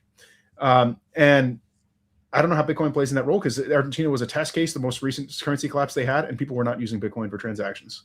Now, is that an infrastructure problem? Because that's, I'm sure, what the Bitcoin guys that'd be more optimistic would say. Yeah, but that's an infrastructure problem and access to those resources where theoretically, given that society moved towards wherever we're going, say they were 20 more years advanced, then people could have. That'd be their argument. Yeah. So the thing is, from George Gammon's experiment, and it's something that makes sense to me based on what I've seen in my family's history in Colombia and elsewhere in Latin America. The central thing with Bitcoin is the problem is if you have a currency collapse, then infrastructure collapses. So whatever infrastructure you need for Bitcoin to work as a transaction medium that people are going to be willingly using, that's also going to go away at the same time. So that's the thing. Like if you don't have an internet, you don't have, like, that's all gone. What do you do? So where Bitcoin still has value in that scenario, which it does have value, what George Gammon found is he could use Bitcoin to cross over to Uruguay or Paraguay, or Chile, buy dollars, go back to Argentina, and everyone would buy in dollars. And this is the secret of, he was confused. Why is it people would take dollars? Like they would, and dollars at face value, not like silver. They were not discounted. Right. Why is it silver was discounted and people would do it? So if you're going back in history, so gold was the money of kings. The only people who bought and sold things in gold was kings. Your serf was not using, here's the fun part. In the Orthodox mirrors of Russia, of Tsarist Russia, serfs were not really using currency at all for day-to-day transactions. That's why the French socialists and the Western socialists in the early 19th century actually described the what they called communes of the Orthodox serfs in Tsarist Russia as heaven on earth, except for the fact that they didn't do adultery. I'm not aware of that. Yeah. No, it's crazy. Like they all praise. I need to look. Yeah, you've mentioned up that whole historical context multiple times. That's a piece of Russia I've never really looked into. Yep. Yeah. It's fascinating. We should do a stream one day diving into that and give me something to read and look over, or I can just prep and study for it as a stream, as a topic. We can just talk about it. I'm not super familiar. I'll send you a book title to read that book, and then from there you're going to have to dig deeper. But Okay. you have more time than I do, and it would be actually, I think, a stream that people may want. But yeah, I can point you in the right direction on that. But essentially, silver was the money for landowners. So if you're not a landowner, I'm not a landowner, you're not a landowner, those are the only people who really use silver in currency collapses. So it is used in transactions, but again, like if you really want to have an emergency fund in silver, if you need $5,000 a month to support your family, then if you want a 6-month emergency fund, you have to save up not $30,000 worth of silver eagles, but you need to have $60,000 worth of silver eagles, knowing that you're only going to get whatever when you buy that silver, 30 grand of that purchasing power available for you for transaction. And here's the thing: when you're not a landowner and you're below that, the thing that preserves value for you in particular are things that cannot be stolen. Because one thing that does happen with Bitcoin is people will get kidnapped and tortured for keys. Sure. And that has happened. And that's actually becoming more common. Now that, so the thing is, and that's the thing to take into account. Like I'll put it this way. My grandfather was rags to riches in Colombia, my mother's father. And he lost everything in the Civil War and had to flee the country. Went to England, came back. For him, Bitcoin would have been useful because he'd been able to move wealth before it was stolen while he fled to Britain. That's where Bitcoin has value, just as George Gammon demonstrated. If you have Bitcoin and you're in an Argentine currency collapse, while you can't buy things directly in Bitcoin in Argentina, you can hop over the border to Chile, exchange your Bitcoin for dollars, hop back over, and you can buy stuff in dollars. Right. And the reason why George Gammon didn't I don't know if he figured it out or not, because I don't listen to podcasts in general, but the reason why dollars were accepted in Argentina is because almost all of the private debt was denominated in dollars. When whatever the currency that's going to be universally accepted in any system, you can go back to ancient Egypt, you can go back to ancient China, you can go back to ancient India, you can go back, to the Mahaira Empire that lasted barely 150 years. You can go back to the Roman Empire. The currency that's always going to be accepted by everybody is the one that everyone owes money in, because they need it to meet their debt obligations every month. That's what gives a current. That's what's going to be the determinant of what. Right. The case of a U.S. collapse is interesting because everyone's debt's denominated in dollars. Right. So it's really an open question of it's strange because when Argentina's currency collapsed, everyone's debt was denominated in dollars. So people didn't need the Argentine currency to meet their debt obligations. They needed dollars, which is why dollars were more valuable than Bitcoin. And George Gammon was like, this is crazy. But that's why, because that merchant he was buying fruit from, his mortgage or on his land is in dollars, and he needs dollars to meet it or the bank is going to take it. Right. So that's the reality. So Bitcoin does have value in that sense. If you can cross a border to get a currency, whatever the currency is that's going to be used by people, whatever that's good for their debts, that's what they're going to want. Bitcoin is a means of which you could potentially use that to buy that currency in exchange. Let's say if I hop across the border to Mexico, exchange for whatever currency people are accepting, for debts, and then come back, and then I can use that to buy stuff and use that as a way to reserve value. Of course, you have risk of kidnap and torture, which is very common in Latin America. My grandfather's experience. So rags to riches, lose everything, fleeing. Went to rags to riches again, and everything got stolen again after he died. So the reason why this is the thing: the most valuable thing that cannot be stolen from you is skills. So if you're not a landowner, you don't own anything. If you're a debt slave, especially, the thing that matters the most is skills. And ironically, to refer to Napoleon Dynamite, girls like skills. Yeah. True. Thanks, Kip. Ironically, guys with skills. My children have never seen that movie, and for some reason, my daughter's 3 years old said that to her older brother. Like girls like. Oh my god! I just showed that movie to my wife. Okay. She absolutely loved it. It was like her sense of humor. Yeah, and so it's like, so you want to develop skills in a collapse like that, because that actually did happen in America where currency disappeared. That was the long depression that someone asked me about a while ago, years ago, in a super chat. And I forgot at the time. So I said, honestly, I didn't know. But I went back to it, refresh my memory about a month after after I got after that show. But yeah, so the long depression, when that happened, when they demonetized silver, tons of villages all across the United States, even in Indiana, Texas as well, anywhere it's essentially outside of New York and the East Coast, so they suddenly didn't have enough dollars to meet everyone's debt obligations and stuff. And so what mattered was community trust, the skills you could do, skills in exchange. You actually had a type of communal life that popped up in the United States organically at the time, which was the closest the U.S. has ever been to an Orthodox meter. So you want skills you want to develop skills now, use the money you have on hand that you want to save obviously, Well, in a way, AI is going to demand competent skills. Yes. That's why for many people, it's going to be unfortunate. But for the elite of human capital, I think it's actually going to be a pretty productive era. Yeah. But it's going to be for a select few people. Correct. People who have the drive to actually to build the skills needed to produce like crazy. Yeah. So that's the thing. So like if you're a young man and you're like, well, I want to preserve some for when things collapse, doing nothing is the worst possible thing you can do. Like just skill up as much as you can. And the irony is, as you skill up, odds are you're going to develop skills that will improve your earning power. And then maybe you'll end up building something. And then maybe you'll end up being a landowner. And then you will have that problem. And then maybe you want to sink, $60,000 into silver to have physically, and then maybe some for Bitcoin if you have to flee. However, I will say if you're a landowner, you don't want to leave your land typically. So you probably, Bitcoin actually becomes less useful in that scenario because you don't want, unless you're down for just picking up and leaving it all behind.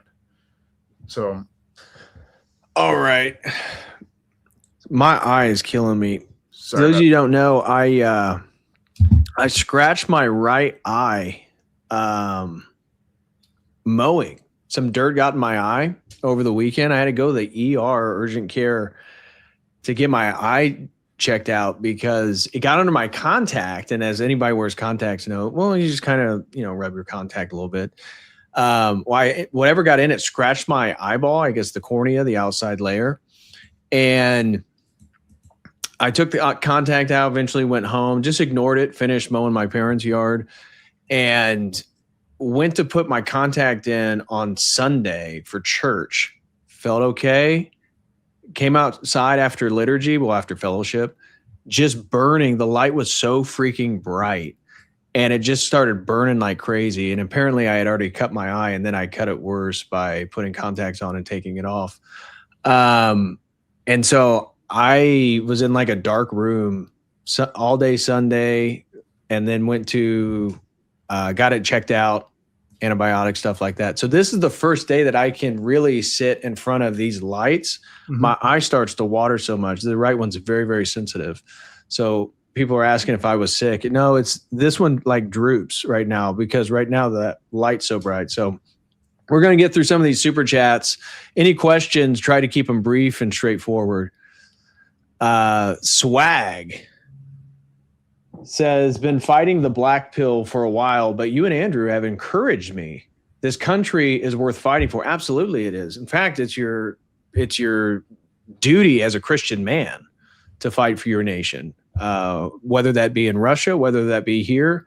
And so patriotism is about the lineage of the fathers, the land of your fathers and the traditions of your fathers. So that is worth fighting for. And, well, we need to do a stream. I think the next one we should do is on like the cowboy. Okay. I think that'd be a really interesting stream. Maybe we should do that. Again, Jose and I, we're going to start doing a stream every single week, or at least try to. So it's either going to be Wednesday or Thursday, and we'll have different topics. We're going to do different things. We're going to rank Byzantine emperors, do an S tier of some of the best emperors. We're going to be doing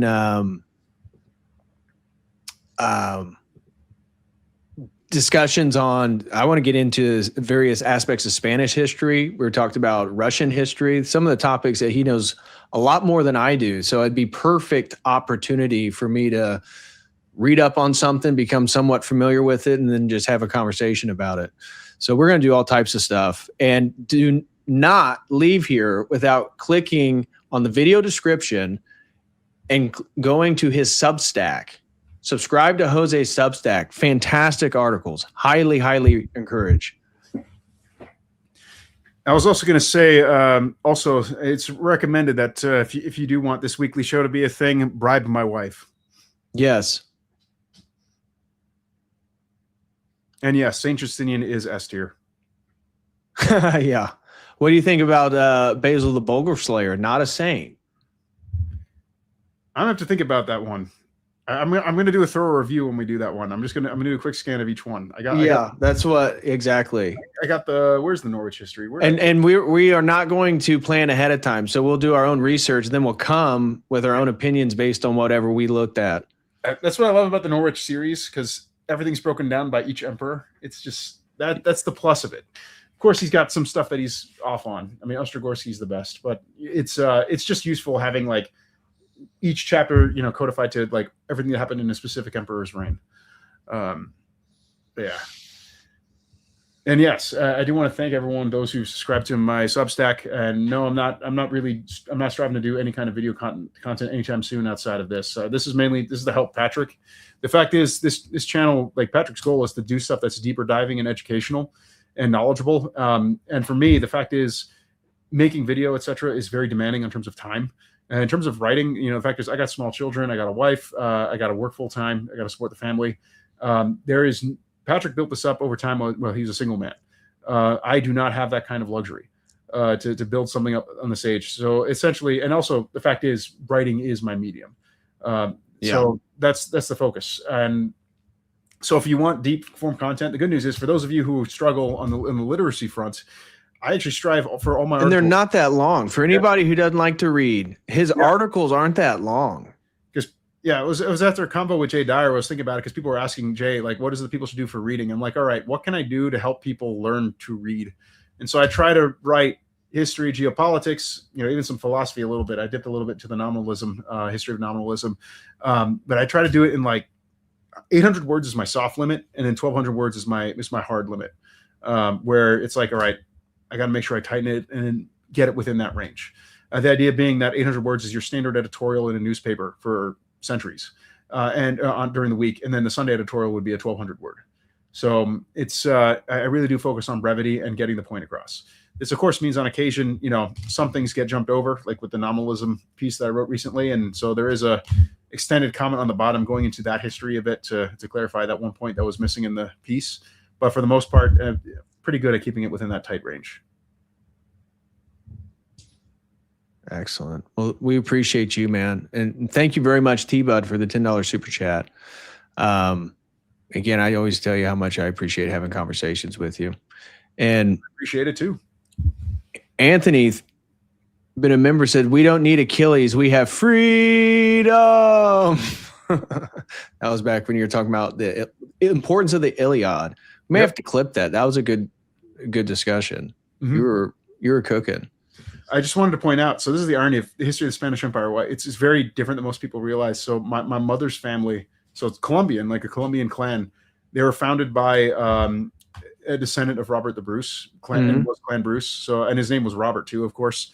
So, but yeah, he was a Redbeard. He was a pirate. And so if you happen to be walking through the Andes Mountains and you see a wedding party where all of the you see bagpipes and you see a bunch of mestizos who are wearing kilts and they're competing against each other in caber tossing, congratulations, you found my mother's clan. So we're still Clan Bruce, and ironically, we're not Scottish anymore, but we are still Clan Bruce. So the clan motto of Clan Bruce is Fuimos, and it's short for "We Were Kings." And that's not a typo. That actually is the actual motto of Clan Bruce. We were kings. And fuimos has taken on a new meaning because, in Latin, Latin to Spanish, it means we were. So literally, in our case, for my mother's clan, it's, we were Scots, even though most of us don't look Scottish anymore. So. All right. See Me Rolling throws in 5, says, what do you guys think of Patriot Front at this point? I think Fed op, or at least Fed controlled, whether the spokesman guy knows it or not, but either way, controlled. Spend time with your quick answer, huh? Spend time with your Orthodox Brotherhood. Don't waste your time with guys dressing up and marching around. Exactly. Do something. Exactly. The church and your lineage with the saints is the true Patriot Front. Yeah. All right. Blue Skittle. Codal Crew member for 33 months, official 33rd degree now. Wow. Blue Skittle, official 33rd degree. I'm going to have to ship you one of our special badges, and we'll have to meet up sometime and I can show you how the handshake works. He says, I'm simple. I see Miguel. I click. Missed a fist through in a number 10. Of course we do. We love Israel and we love Netanyahu. And this channel, YouTube, as you transcribe this as soon as we end this stream and you look over it, you know that we love Israel, we love Netanyahu, and we support the chosen people. Blink 4444 throws in 10, says, I'd like some more details on China's money printing and deflation. I'm the intellectual I'm the intellectual market that Miguel's statement was targeted at. Late to the stream. Sorry if that was addressed earlier.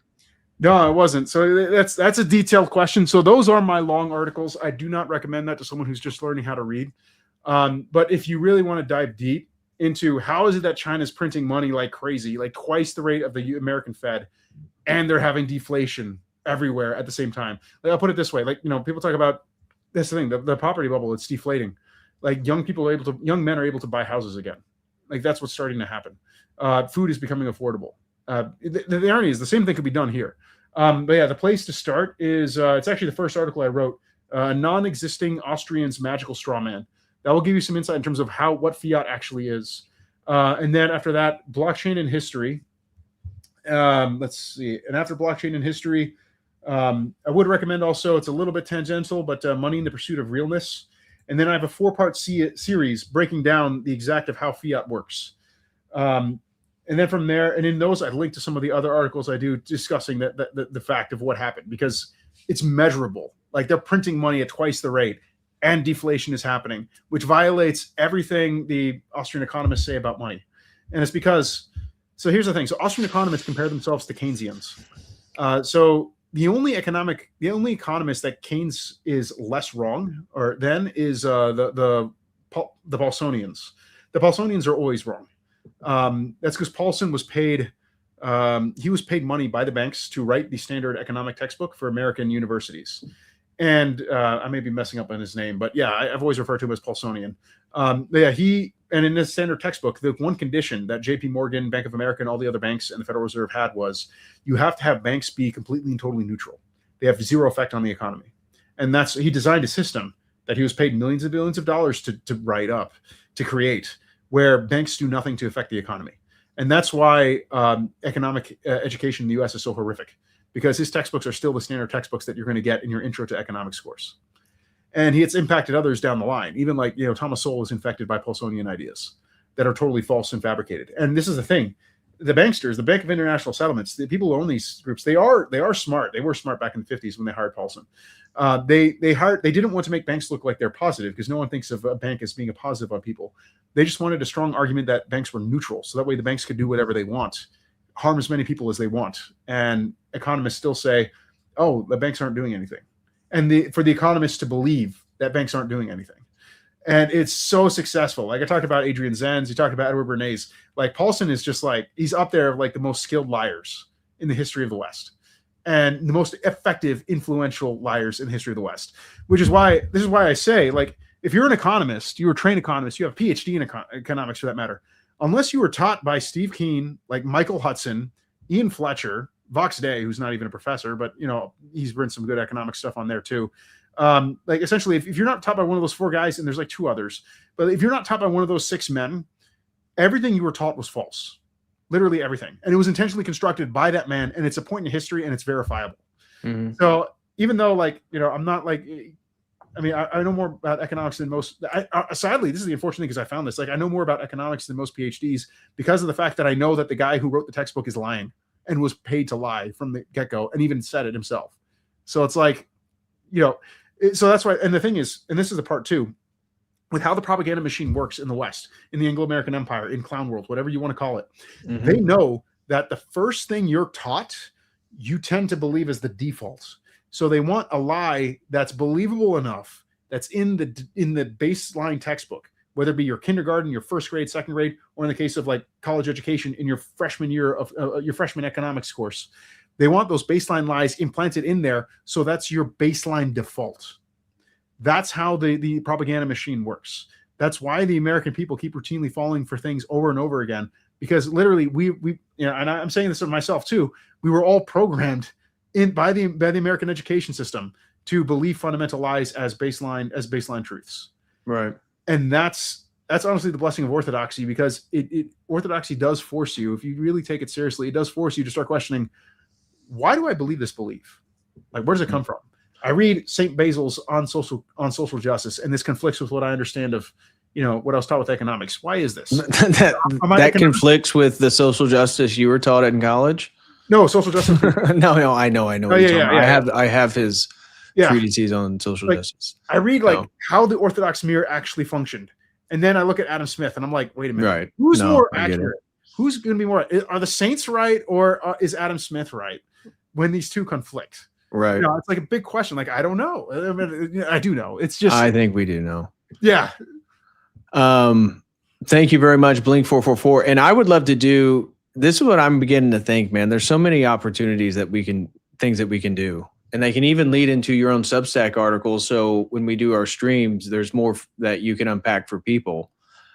Like we should do one on just a general overview of the history of China. That is such a difficult topic for most Westerners. Like what is the Tang Dynasty? One of my favorite dynasties. I've forgotten so much about the Tang. I did it was a project for my world history course where we literally spent me and 3 other guys. We went through Tang history for 6 months. That was actually our world. I'll admit, my 9th grade world history teacher was actually quite good.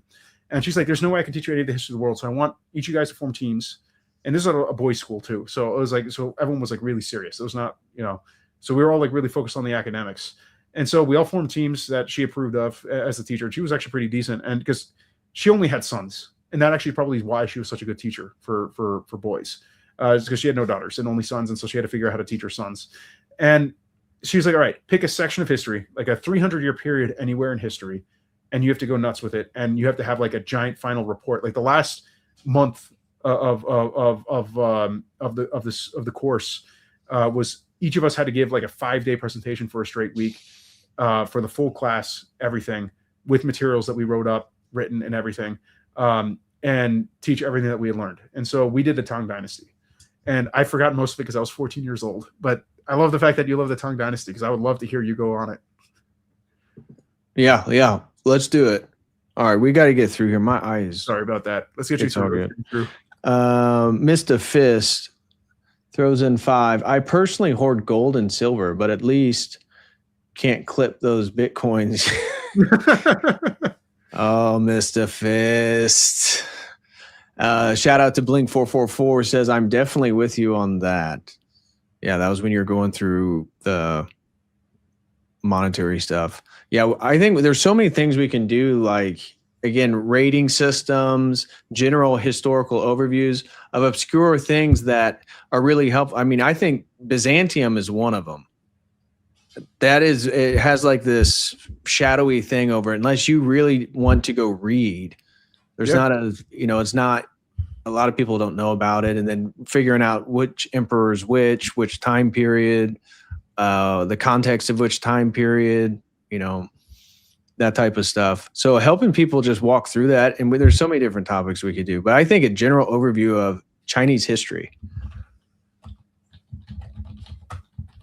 That is true. And the sad thing is, like, from the warring period all the way to modern day. And I know so little. That's the thing too. Like once you read enough and you know so little, like I'm reading Xi Jinping and he's referring. Well, that's part of the Dunning-Kruger. If you look up the Dunning-Kruger, it's about how one who has little competency overestimates their competency in a particular domain, and that the one who typically has competency underestimates their competency within a particular domain, which shows like the more you become good at something, the more you're aware of potential improvement.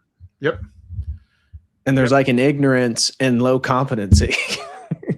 It's like a built-in ignorance. Yep. Major thank you to 2 people over on Streamlabs. Jay says, "Love the streams and Jose's articles." Oh, excellent. So we got a subscriber over to Jose. Read them every morning. Connected to the monetary conversation. What do we do about modern jobs? As Michael Hudson says, most of our work is unproductive. What are the top skills to learn that can replace tech jobs? That's a good question. Very basic skill. Learn how to get food for your family. It's when the Great Depression happened, like victory gardens were a thing. Now I suck at gardening. I tried for 6 years to get gardening to work. And we should do that's another stream topic. Yeah. Like we could literally create our own top 5 list. Yeah. Separate without talking to each other, and then talk about that and then strategic things and stuff. Like that's an easy 3-hour conversation that would be probably potentially Yep. helpful for people. Congratulations, your chat got you a stream, so we're gonna do it. Yeah, that's a good one. I love that idea. We can do all. That's what I mean. The possibilities are endless now. Yep. Beppu Cathandlers throws in 10. Another great stream. Well, thank you very much. Do you guys think that Canada will suffer a similar or perhaps the same fate as the US? The only thing is the right here is completely pro-Zog. Yeah, it's worse. Canada's going to collapse before the United States. Yeah. When it collapses, that's a sign of when things are going to go bad. And they have way more Indians, and the Hindu Sikh parts are going to. They're already forming their own governments within government. So that's Canada's royally screwed as a project. The parts of it that are still French and English, they are going to essentially. They're going whatever empire arises from the fall of the United States that controls the Great Lakes and the St. Lawrence River, they're going to join that. That's their best case scenario. In the case of specifically, because I'm more familiar with it, if you live in New Brunswick, your entire government is controlled by one family, the Irving family, who also controls all of Maine. So the Irvings are just going to consolidate their control of New Brunswick when Canada collapses. They literally, it's funny because I know people who ran for office and got elected in office in Maine and in New Brunswick, and they're like, we can't do anything unless the Irvings approve. And it's like, yeah, they own, like, that's their domain. Like, if you want an example of like a traditional Anglo-Saxon political machine, like local aristocrat family, Irvings, man, I got to write articles on them. I will be writing on them because they are a fascinating family. And they control, it's the only family I know of where like they literally rule an American state and they rule a Canadian province. And people tell me like, oh, like, Anglo-Saxons don't do machine politics. And I'm like, I don't know, man. You got this really successful, Anglo-Welsh, family. I'll concede, they have Welsh element. So maybe that plays a role. But yeah, this is like a heritage American family. And they actually do de facto rule a part of Canada. All right. Well, guys, that's going to be doing it for us. I'm going to be back tomorrow morning. I need to go get some drops in this eye. And we're going to be watching the Andrew Wilson, Candace Owens debate. We'll be watching it live, providing some review. And I'll try to go live around 10:30. The debate's supposed to start at 11 Eastern time. That's Eastern time, depending on where you guys are. And we'll just watch it, and then we'll talk about it afterwards. And then Jay Dyer is going to be on tomorrow. So we're going to be doing 2 streams tomorrow. And he's going to come on at 5. And we're just going to be talking about general news topics. We're going to be talking about a bigger picture. I'll be talking about a lot of different aspects of geopolitics, conspiracies, even the debate sphere, the sort of coping of the Protestant world in many ways, and then also his thoughts on DebateCon, all types of stuff like that. So that's going to be at 5 tomorrow. So I will see everyone tomorrow. But before we leave, go click the description and click on Jose's Substack and go give him a subscription. And we're going to start making this a regular thing. And I think everyone's going to really like it. It's going to be a lot of fun. At least I'm going to enjoy it. All right. So God bless you all. And I will see you guys tomorrow morning. As always, until then, God bless.